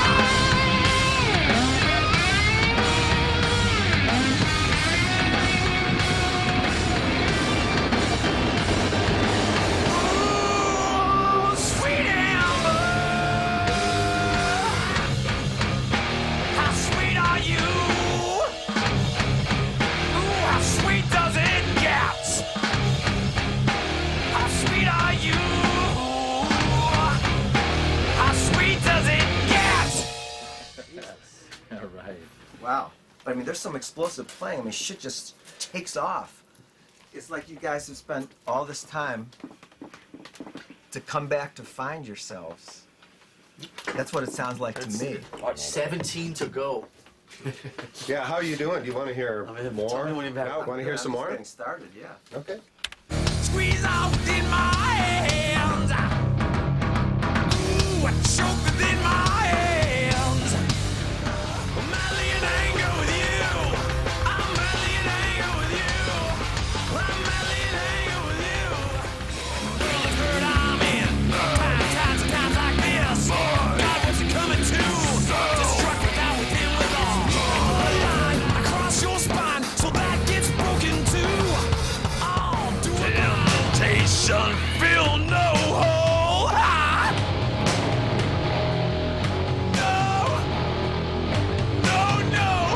temptation. You know, the first 4 songs you played me all pretty much knocked me out, okay? But if you've got it going, you want it to hammer all the way through. You want people to be able to really listen and say, Jesus Christ, there's no letting up from these guys. There's no fucking let up. Fuck balance. You know, there definitely is some Presidio stuff that I felt maybe, you gotta analyze it, maybe you're watering it down in some way. That's all. It's your call. Yeah. I know that Temptation, I remember writing that thing. It came out, it flowed totally, instantly. Temptation kind of sums up all of the lyrics that are in this new kind of project. So, and it's cool because that was done long before recovery and all of that, so. I mean, I can tell that you're singing your heart out. You're definitely wearing your heart on your sleeve and on that song. It's just, to me, it's more like a jam. Is there a song in there? Potentially. You know, there's almost nothing there that can't be turned into something better than it is, or something that could probably get pretty fucking close to being something on a Metallica record. You know, but then it just goes away from what the purpose, or at least what I see the purpose being today, which is show up with what you know, what are your A pluses, you know? Well, when I hear Lars talk about we can whip anything into decent shape, I agree, and we did that on Load and Reload. Yeah. And this is us trying to choose before we take it to those extremes, you know? Exactly. That makes sense. Yeah. That was a pretty major thing that I think Lars and I clicked on together. That, wow, I'd heard him and he heard me. Oh, it's like, oh, okay. It's like it takes the cutting edge off of it, or the personal attack off of it, you know? Things are a lot less dramatic than they used to be within the chemistry of the 4 of us. Less head games, abuse of power, and soap opera bullshit. But can we just do one thing? For lack of a better word, when it comes in with the drums, I just want you to scream fuck. As hard as you can fucking scream. Can you stand up?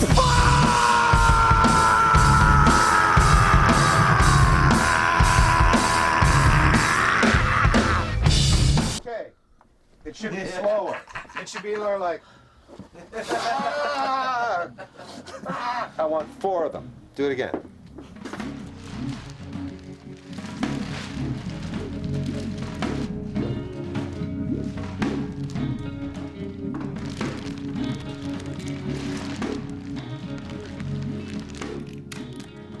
Lars is selling paintings because he's ready to move on to the next 10 years or next decade or next phase of his life. And a lot of what these paintings and a lot of what this house represents is the last 10 years versus a husband and father of 2.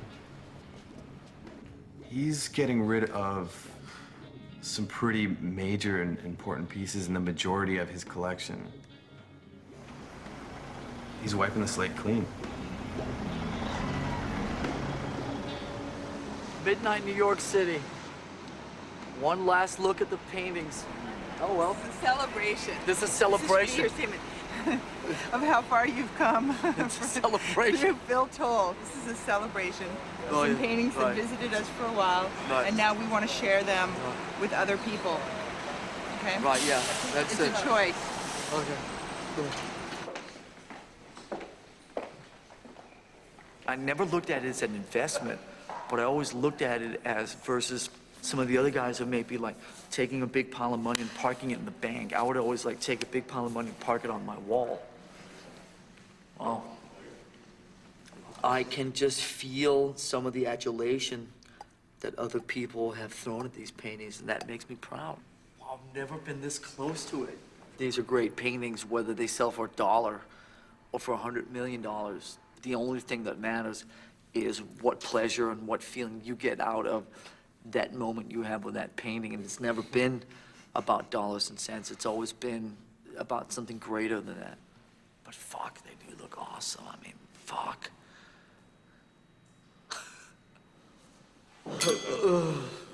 Been a good time? And it will be a good time. I feel better about this than I thought I would, actually. It's weird. I don't know why.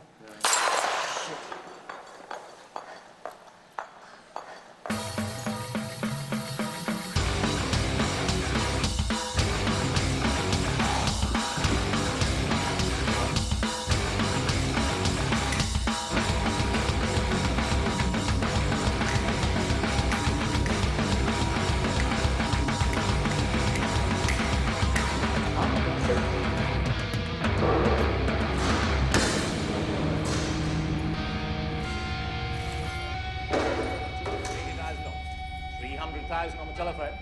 It's the two of you in the room. Selling right, fair warning, at $300,000. Jean-Paul, $300,000. Your 21 is the two Modena on the reverse. The Jean-Michel Basquiat showing on the screen there on my right. All right, here we go. Be strong, my friend. 900,000 at 1 million. 2 million. 1,100,000. 300,000. 680 million. Can we get more cocktails? 420,000 million. 200,000. 600. In the room at 580. 4, 5. 2 million. 4 million. 720. $3 million. Come on, 4. For you, sir. $260,000. For you, sir. $680,000. And selling at $5 million. Brett, yours at $5 million. Right. Hi. It went well. I got myself drunk to numb the pain.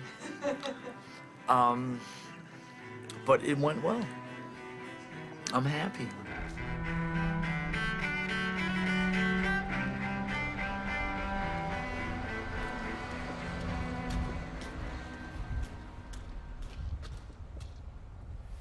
Like, let's talk about the zone for a minute. Because, okay, there is a way to help persons get in a zone. I mean, you could consider seriously doing some meditative or apply the meditative principles to music, all right? I don't want this to sound too way out, but if you do that, the four of you are out there, and you do it anyway, unconsciously, you do a musical meditation by starting to jam with each other. I just think, no matter how you look at it, I've been making records a very long time, and it really comes down to how much work you put in and how much, you know, it's just tough. Sometimes it's just tough work. And I like to stretch the frontiers of what people accept, okay? And I understand about that, and I don't want, for my mind, to settle for...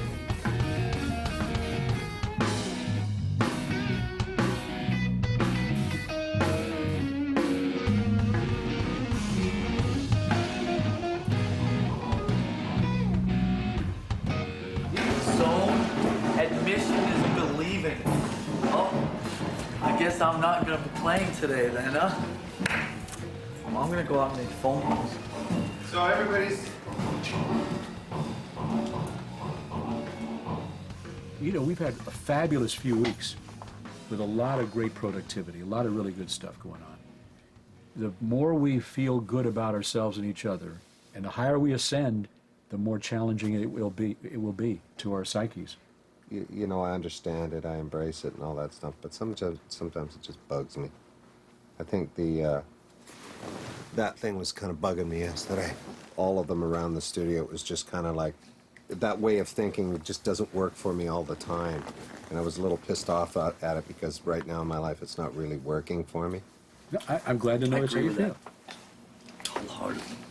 And if you feel that way and wish to share that more directly, I'd appreciate that too. You know? Rather than tearing the signs down? Yeah. We pay him $40,000 a month to be pretty much available at our beck and call. So when this record's done, do we want to collectively end the $40,000 a month full-on thing? I'm afraid he's under the impression that he's like in the band, you know? Yeah. And I see him coming on the road maybe for a week, but after that I don't see him holding our hand any further than that. So is that something we want to present to him then? Yeah, I think. Okay. I think it's something that. Yeah, I think it's something we need to do for our own well-being. Yeah, because I'm feeling uncomfortable.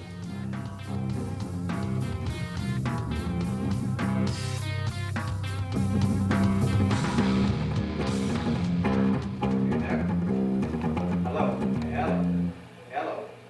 Are they on the phone? Yeah, they're on the phone. They need you now. Oh, okay. James Hetfield is in the room. Hey there. Hey, James, how you doing? Pretty good. I'm going to let Mark do the talking here because Mark was the one who's been talking to MTV. Okay, so this afternoon the official offer came in for Icon. Assuming you want to do it. Let's do it. Cool, man. Yeah, I'm jazzed about it. The only thing that you guys are required to do is show up for rehearsal and then show up for the show on the 3rd. And at the end of the show, you guys take the stage and perform a little bit. So what's Jason's role in all this? What? Who? Okay. That's fine. I mean, I don't think Jason has any role. He lost his icon status when he left Metallica.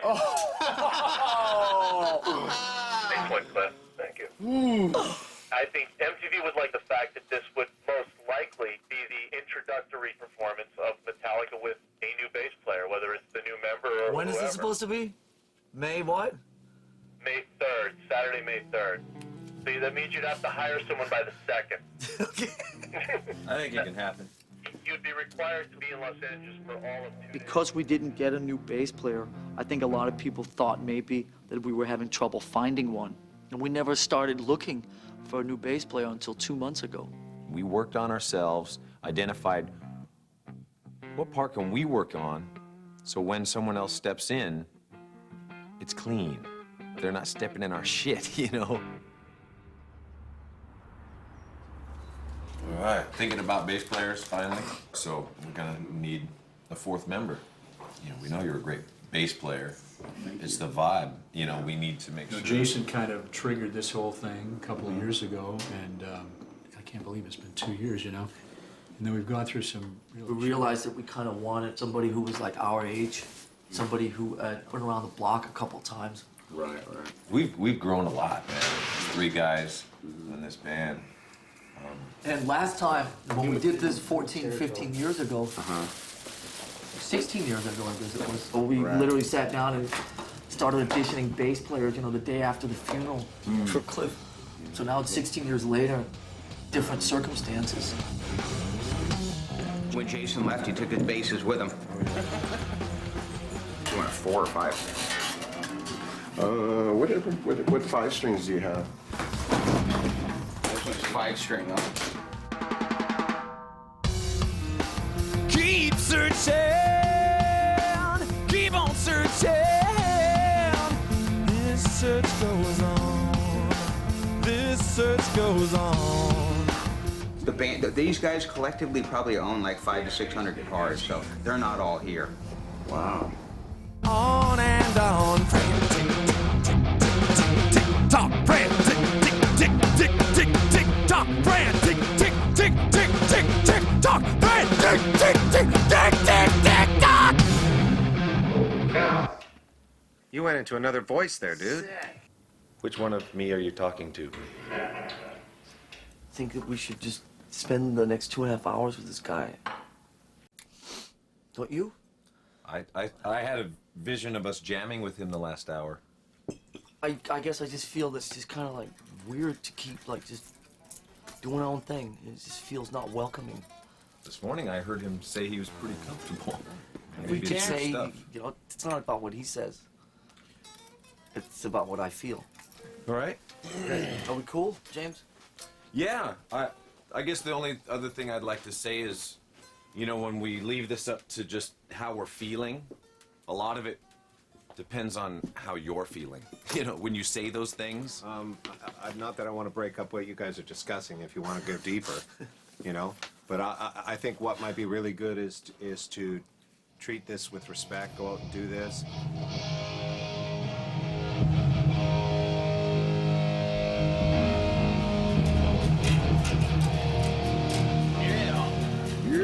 Alan, this stuff? I could, try battery. Battery? You can play that fast with your fingers? Yeah!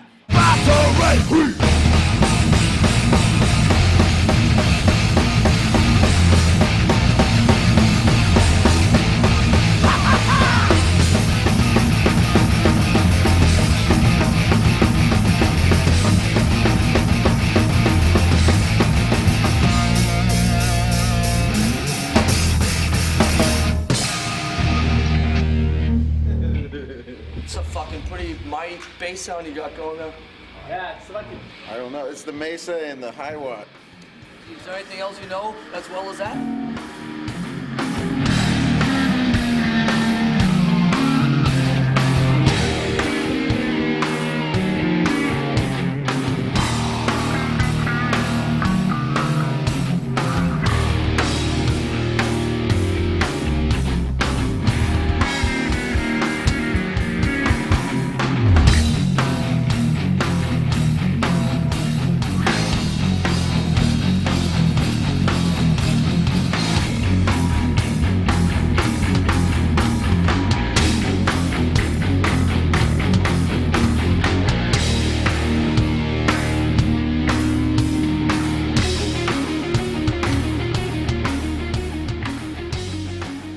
Cliff, it was just like, you saw Cliff, and me and James went, he's in our band, there's no question.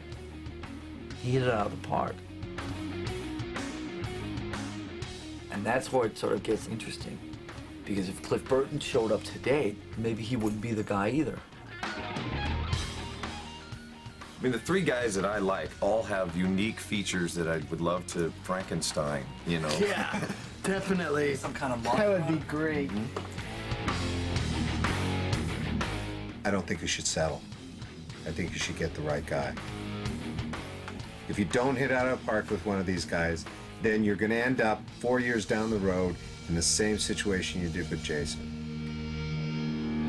A 4 count, then ba-da-ba-bum, and into the solo right. Just follow.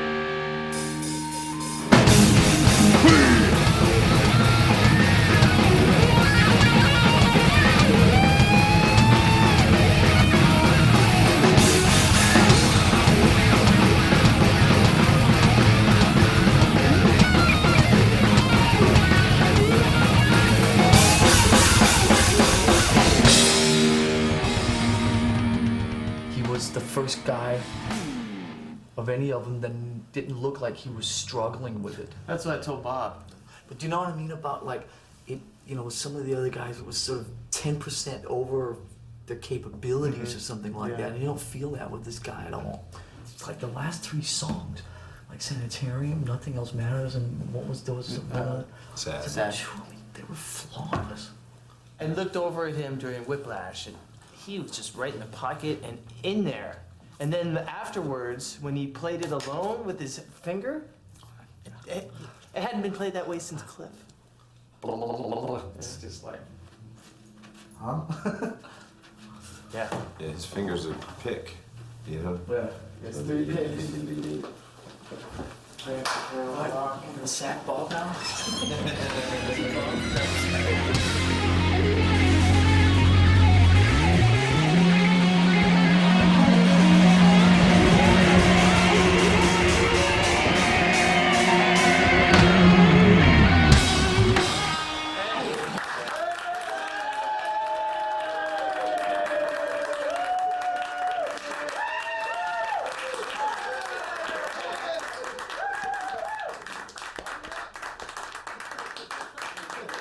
Well, the second time he came back, I mean, that was for me when I noticed that you make us play better, man.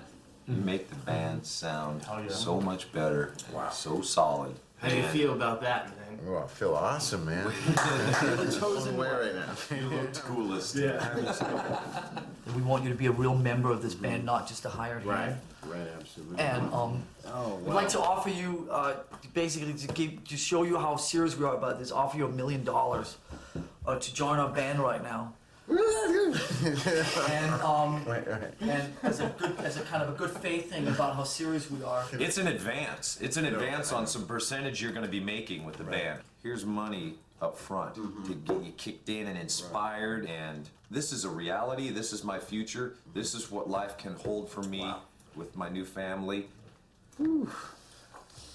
I can't really talk right now.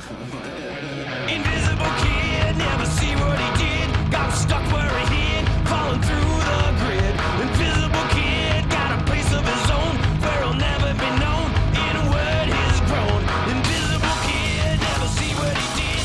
Got stuck where he hid, falling through the grid. Invisible kid, got a place of his own, where he'll never be known. In a word, he's grown. There's things that I miss, and I'm kind of sad that it couldn't work out and things, like that. But there's way, way, way, way more times and way more days and even hours that go by, and I'm reminded, dude, all right, you did the right thing. You did the right thing for yourself.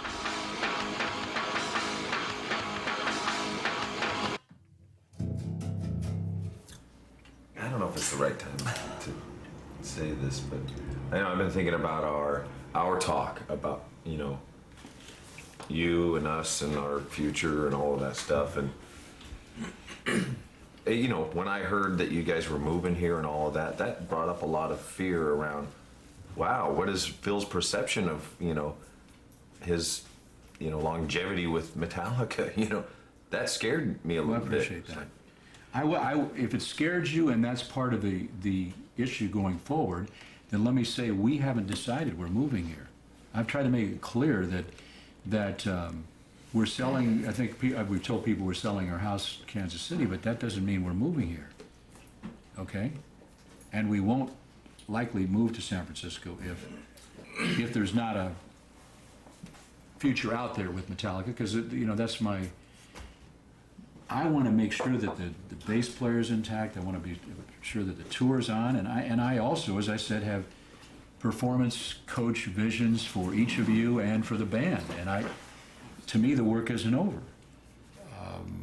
I'd like us to honor what we had, and if you want to be away from, on your own or something for the couple months that you're sitting back in June, then let's just keep it moving. I don't know. I guess I have a problem sometimes, Phil, with it. Let's see how it works out. Let's see how it happens, and then let's honor what happened, 6 months ago.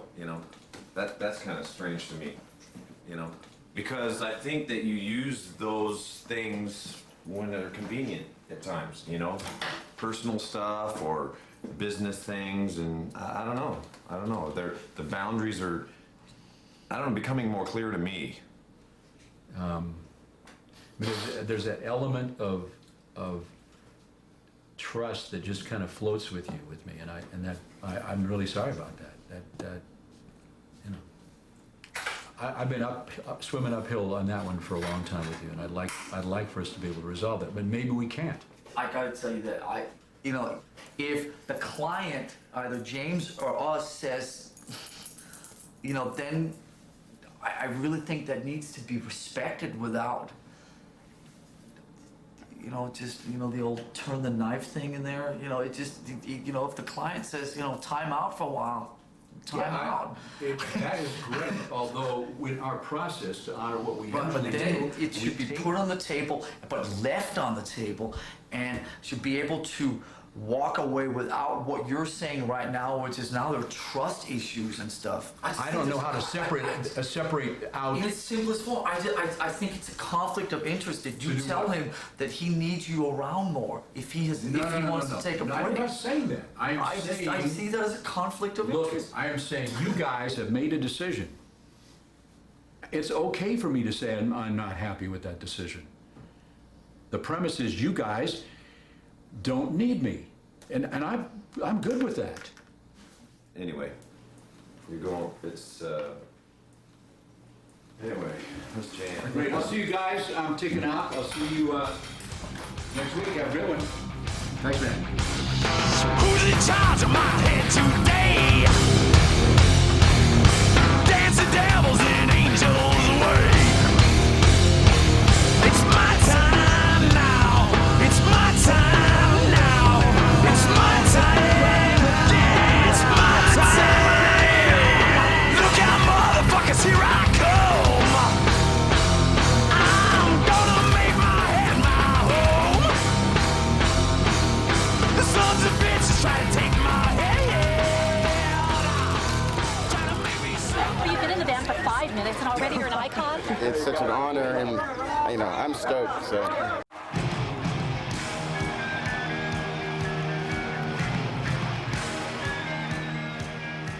Your voting interest will equal your percentage interest in the new Metallica account, while each of our voting interests will be 1/3 of the difference between 100% and your percentage. This is about as lawyer as you get, but it's really sort of laying out.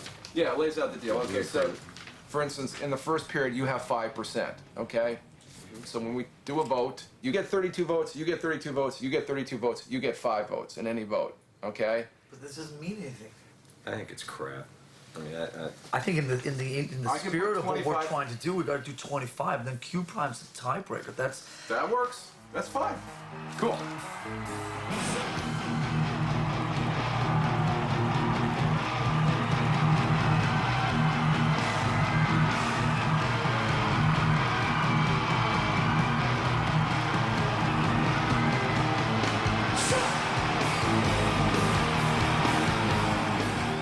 Now here it also says you will not be required to fund any losses in the new Metallica account, but we will be entitled to recover any losses out of future profits. For instance, buying the documentary is not your problem. If the documentary loses money and the company never makes any more money again, it's these 3 guys' problems.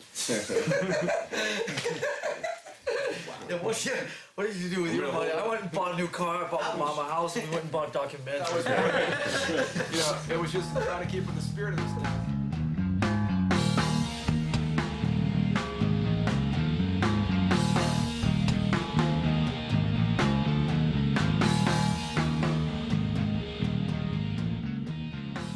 By the end of this week, we're going to have an album title. You can say in 3 days, we're not going to have to agonize about this anymore. Well, the thing that stood out to me was Saint Anger. It's strong. I mean, there's iconic strong. You know? I agree. I like that title. It's so easy quite a just bit. to say June 17th is St. Anger's Day. Yeah, no, it's true. That's You know, I mean, it's I a. think Frantic is a better album title. I think that's it's more about the record. But St. Anger's a good. It's an original. It's original statement. Saint Anger. Saint Anger. Well, this is an angry record, but you read the lyrics, it's angry in a healthy way. Right. Yeah. This is also Frantic. Getting stuff out. Frantic is more like they're trying things that they're not exactly sure of. They don't know what they're doing. They're trying to climb back up the mountain again. Right. They're not sure of themselves. I mean, that's fair. I mean, hello, that's a fair thing. I mean, if you think that Frantic has a negative connotation to it, I never thought of it like that. If it's Saint Anger, they're going to form an image of these guys are angry. I know it. They're angry about Napster. They're angry about the new stuff that's coming in. They're angry about their lives. I'm angry too. I get it.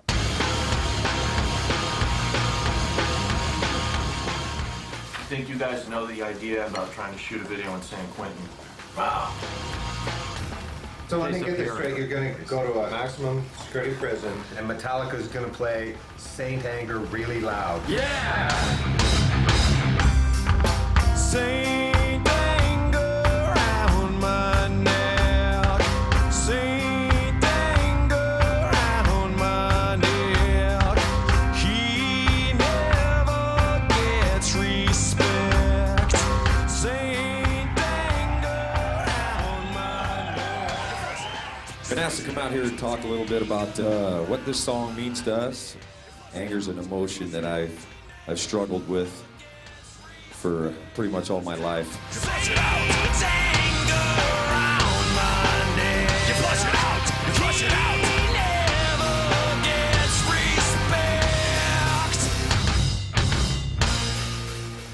misspent anger that has come out sideways for a lot of people, including yourselves. And if I hadn't had music in my life, it's quite possible I could be in here or not even in here, be dead. And I'd much rather be alive. I'm madly in anger with you. I'm madly in anger with you. I'm madly in anger with you. I'm madly in anger with you. Pretty nervous up here. Don't really know what to say. I'm just trying to share some of what's gone on for me. I'm not here to sell nothing, that's for damn sure.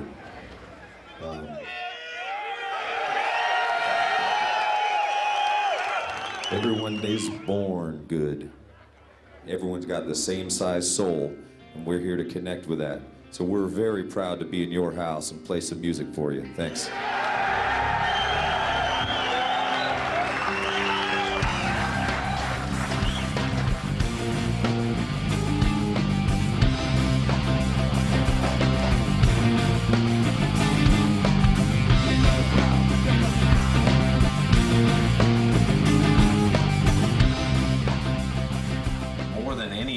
I don't know if you guys feel that, but for me, this is like product of what we're just doing, hanging out. You know what I mean? It's almost like a diary. Yeah, diary. It's like, here's our memories on CD, you know. Like, we've proven that you can make aggressive music without negative energy. Yeah. Okay, and I don't think anybody ever thought that that would be possible. Do you know what I mean? You can make something that's aggressive and fucked up, okay, with positive energy between the people creating it. Yeah. Hit me, you know? This project's coming to an end, and I don't know, I think I'm kind of bummed about that. I'm kind of just kind of liking the schedule that happens, or the safeness in that. Coming here, being able to talk, creating, you know, and I don't know. I've been kind of coming down from this for about the past month. I've been getting up at 5 in the morning and just pacing my apartment. Just not really knowing what the hell I'm doing either. So I'm with you.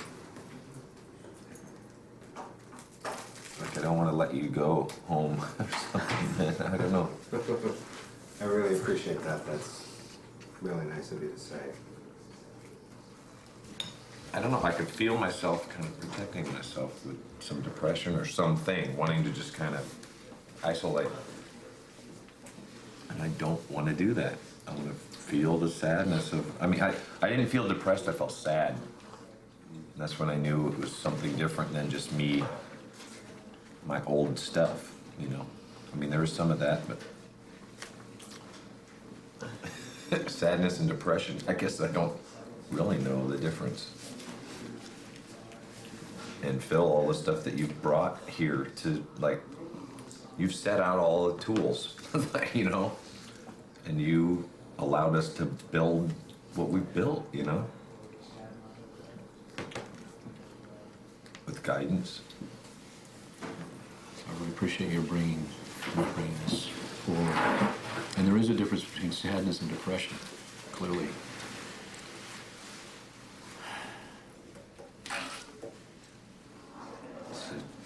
The hugest chapter in my life.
could have my wasted days back, but I use them to get back on track.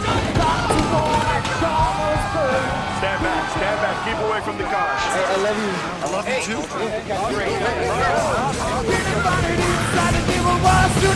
Can I have my wasted days back? I use them to get back on track. You little liar, you little liar, you little liar, you little liar. My lifestyle determines my destiny. Keep searching, keep on searching. This search goes on and on. Keep searching, keep on searching. This search goes on and on. Frantic, tick, tick, tick, tick, tock, frantic, tick, tick, tick, tick, tick, tock, frantic, tick, tick, tick, tick, tick, tock, frantic, tick, tick, tick, tick, tick, tock.